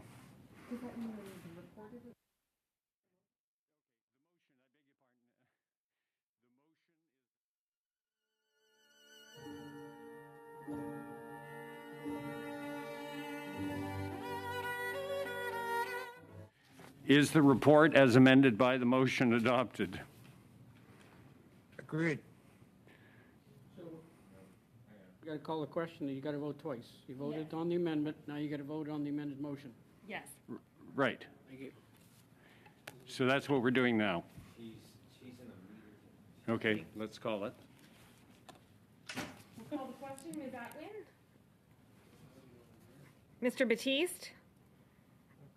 Favor? Mr. McLeod? Yes.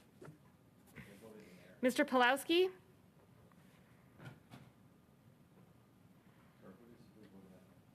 Mr. Pulowski?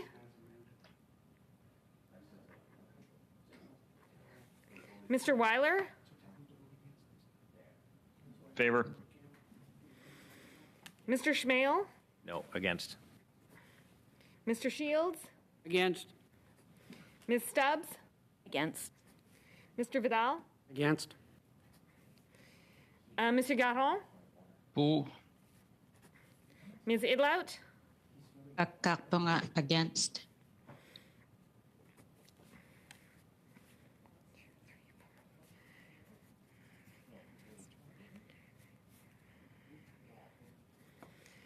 It's tied. So, as I understand it, the vote is tied. Is this one of those occasions where I cast the, so I'm in favor of it. So, if we The report is adopted. the report is adopted with the amendment that we adopted before. So, thank you very much, everyone. We'll see you on Friday.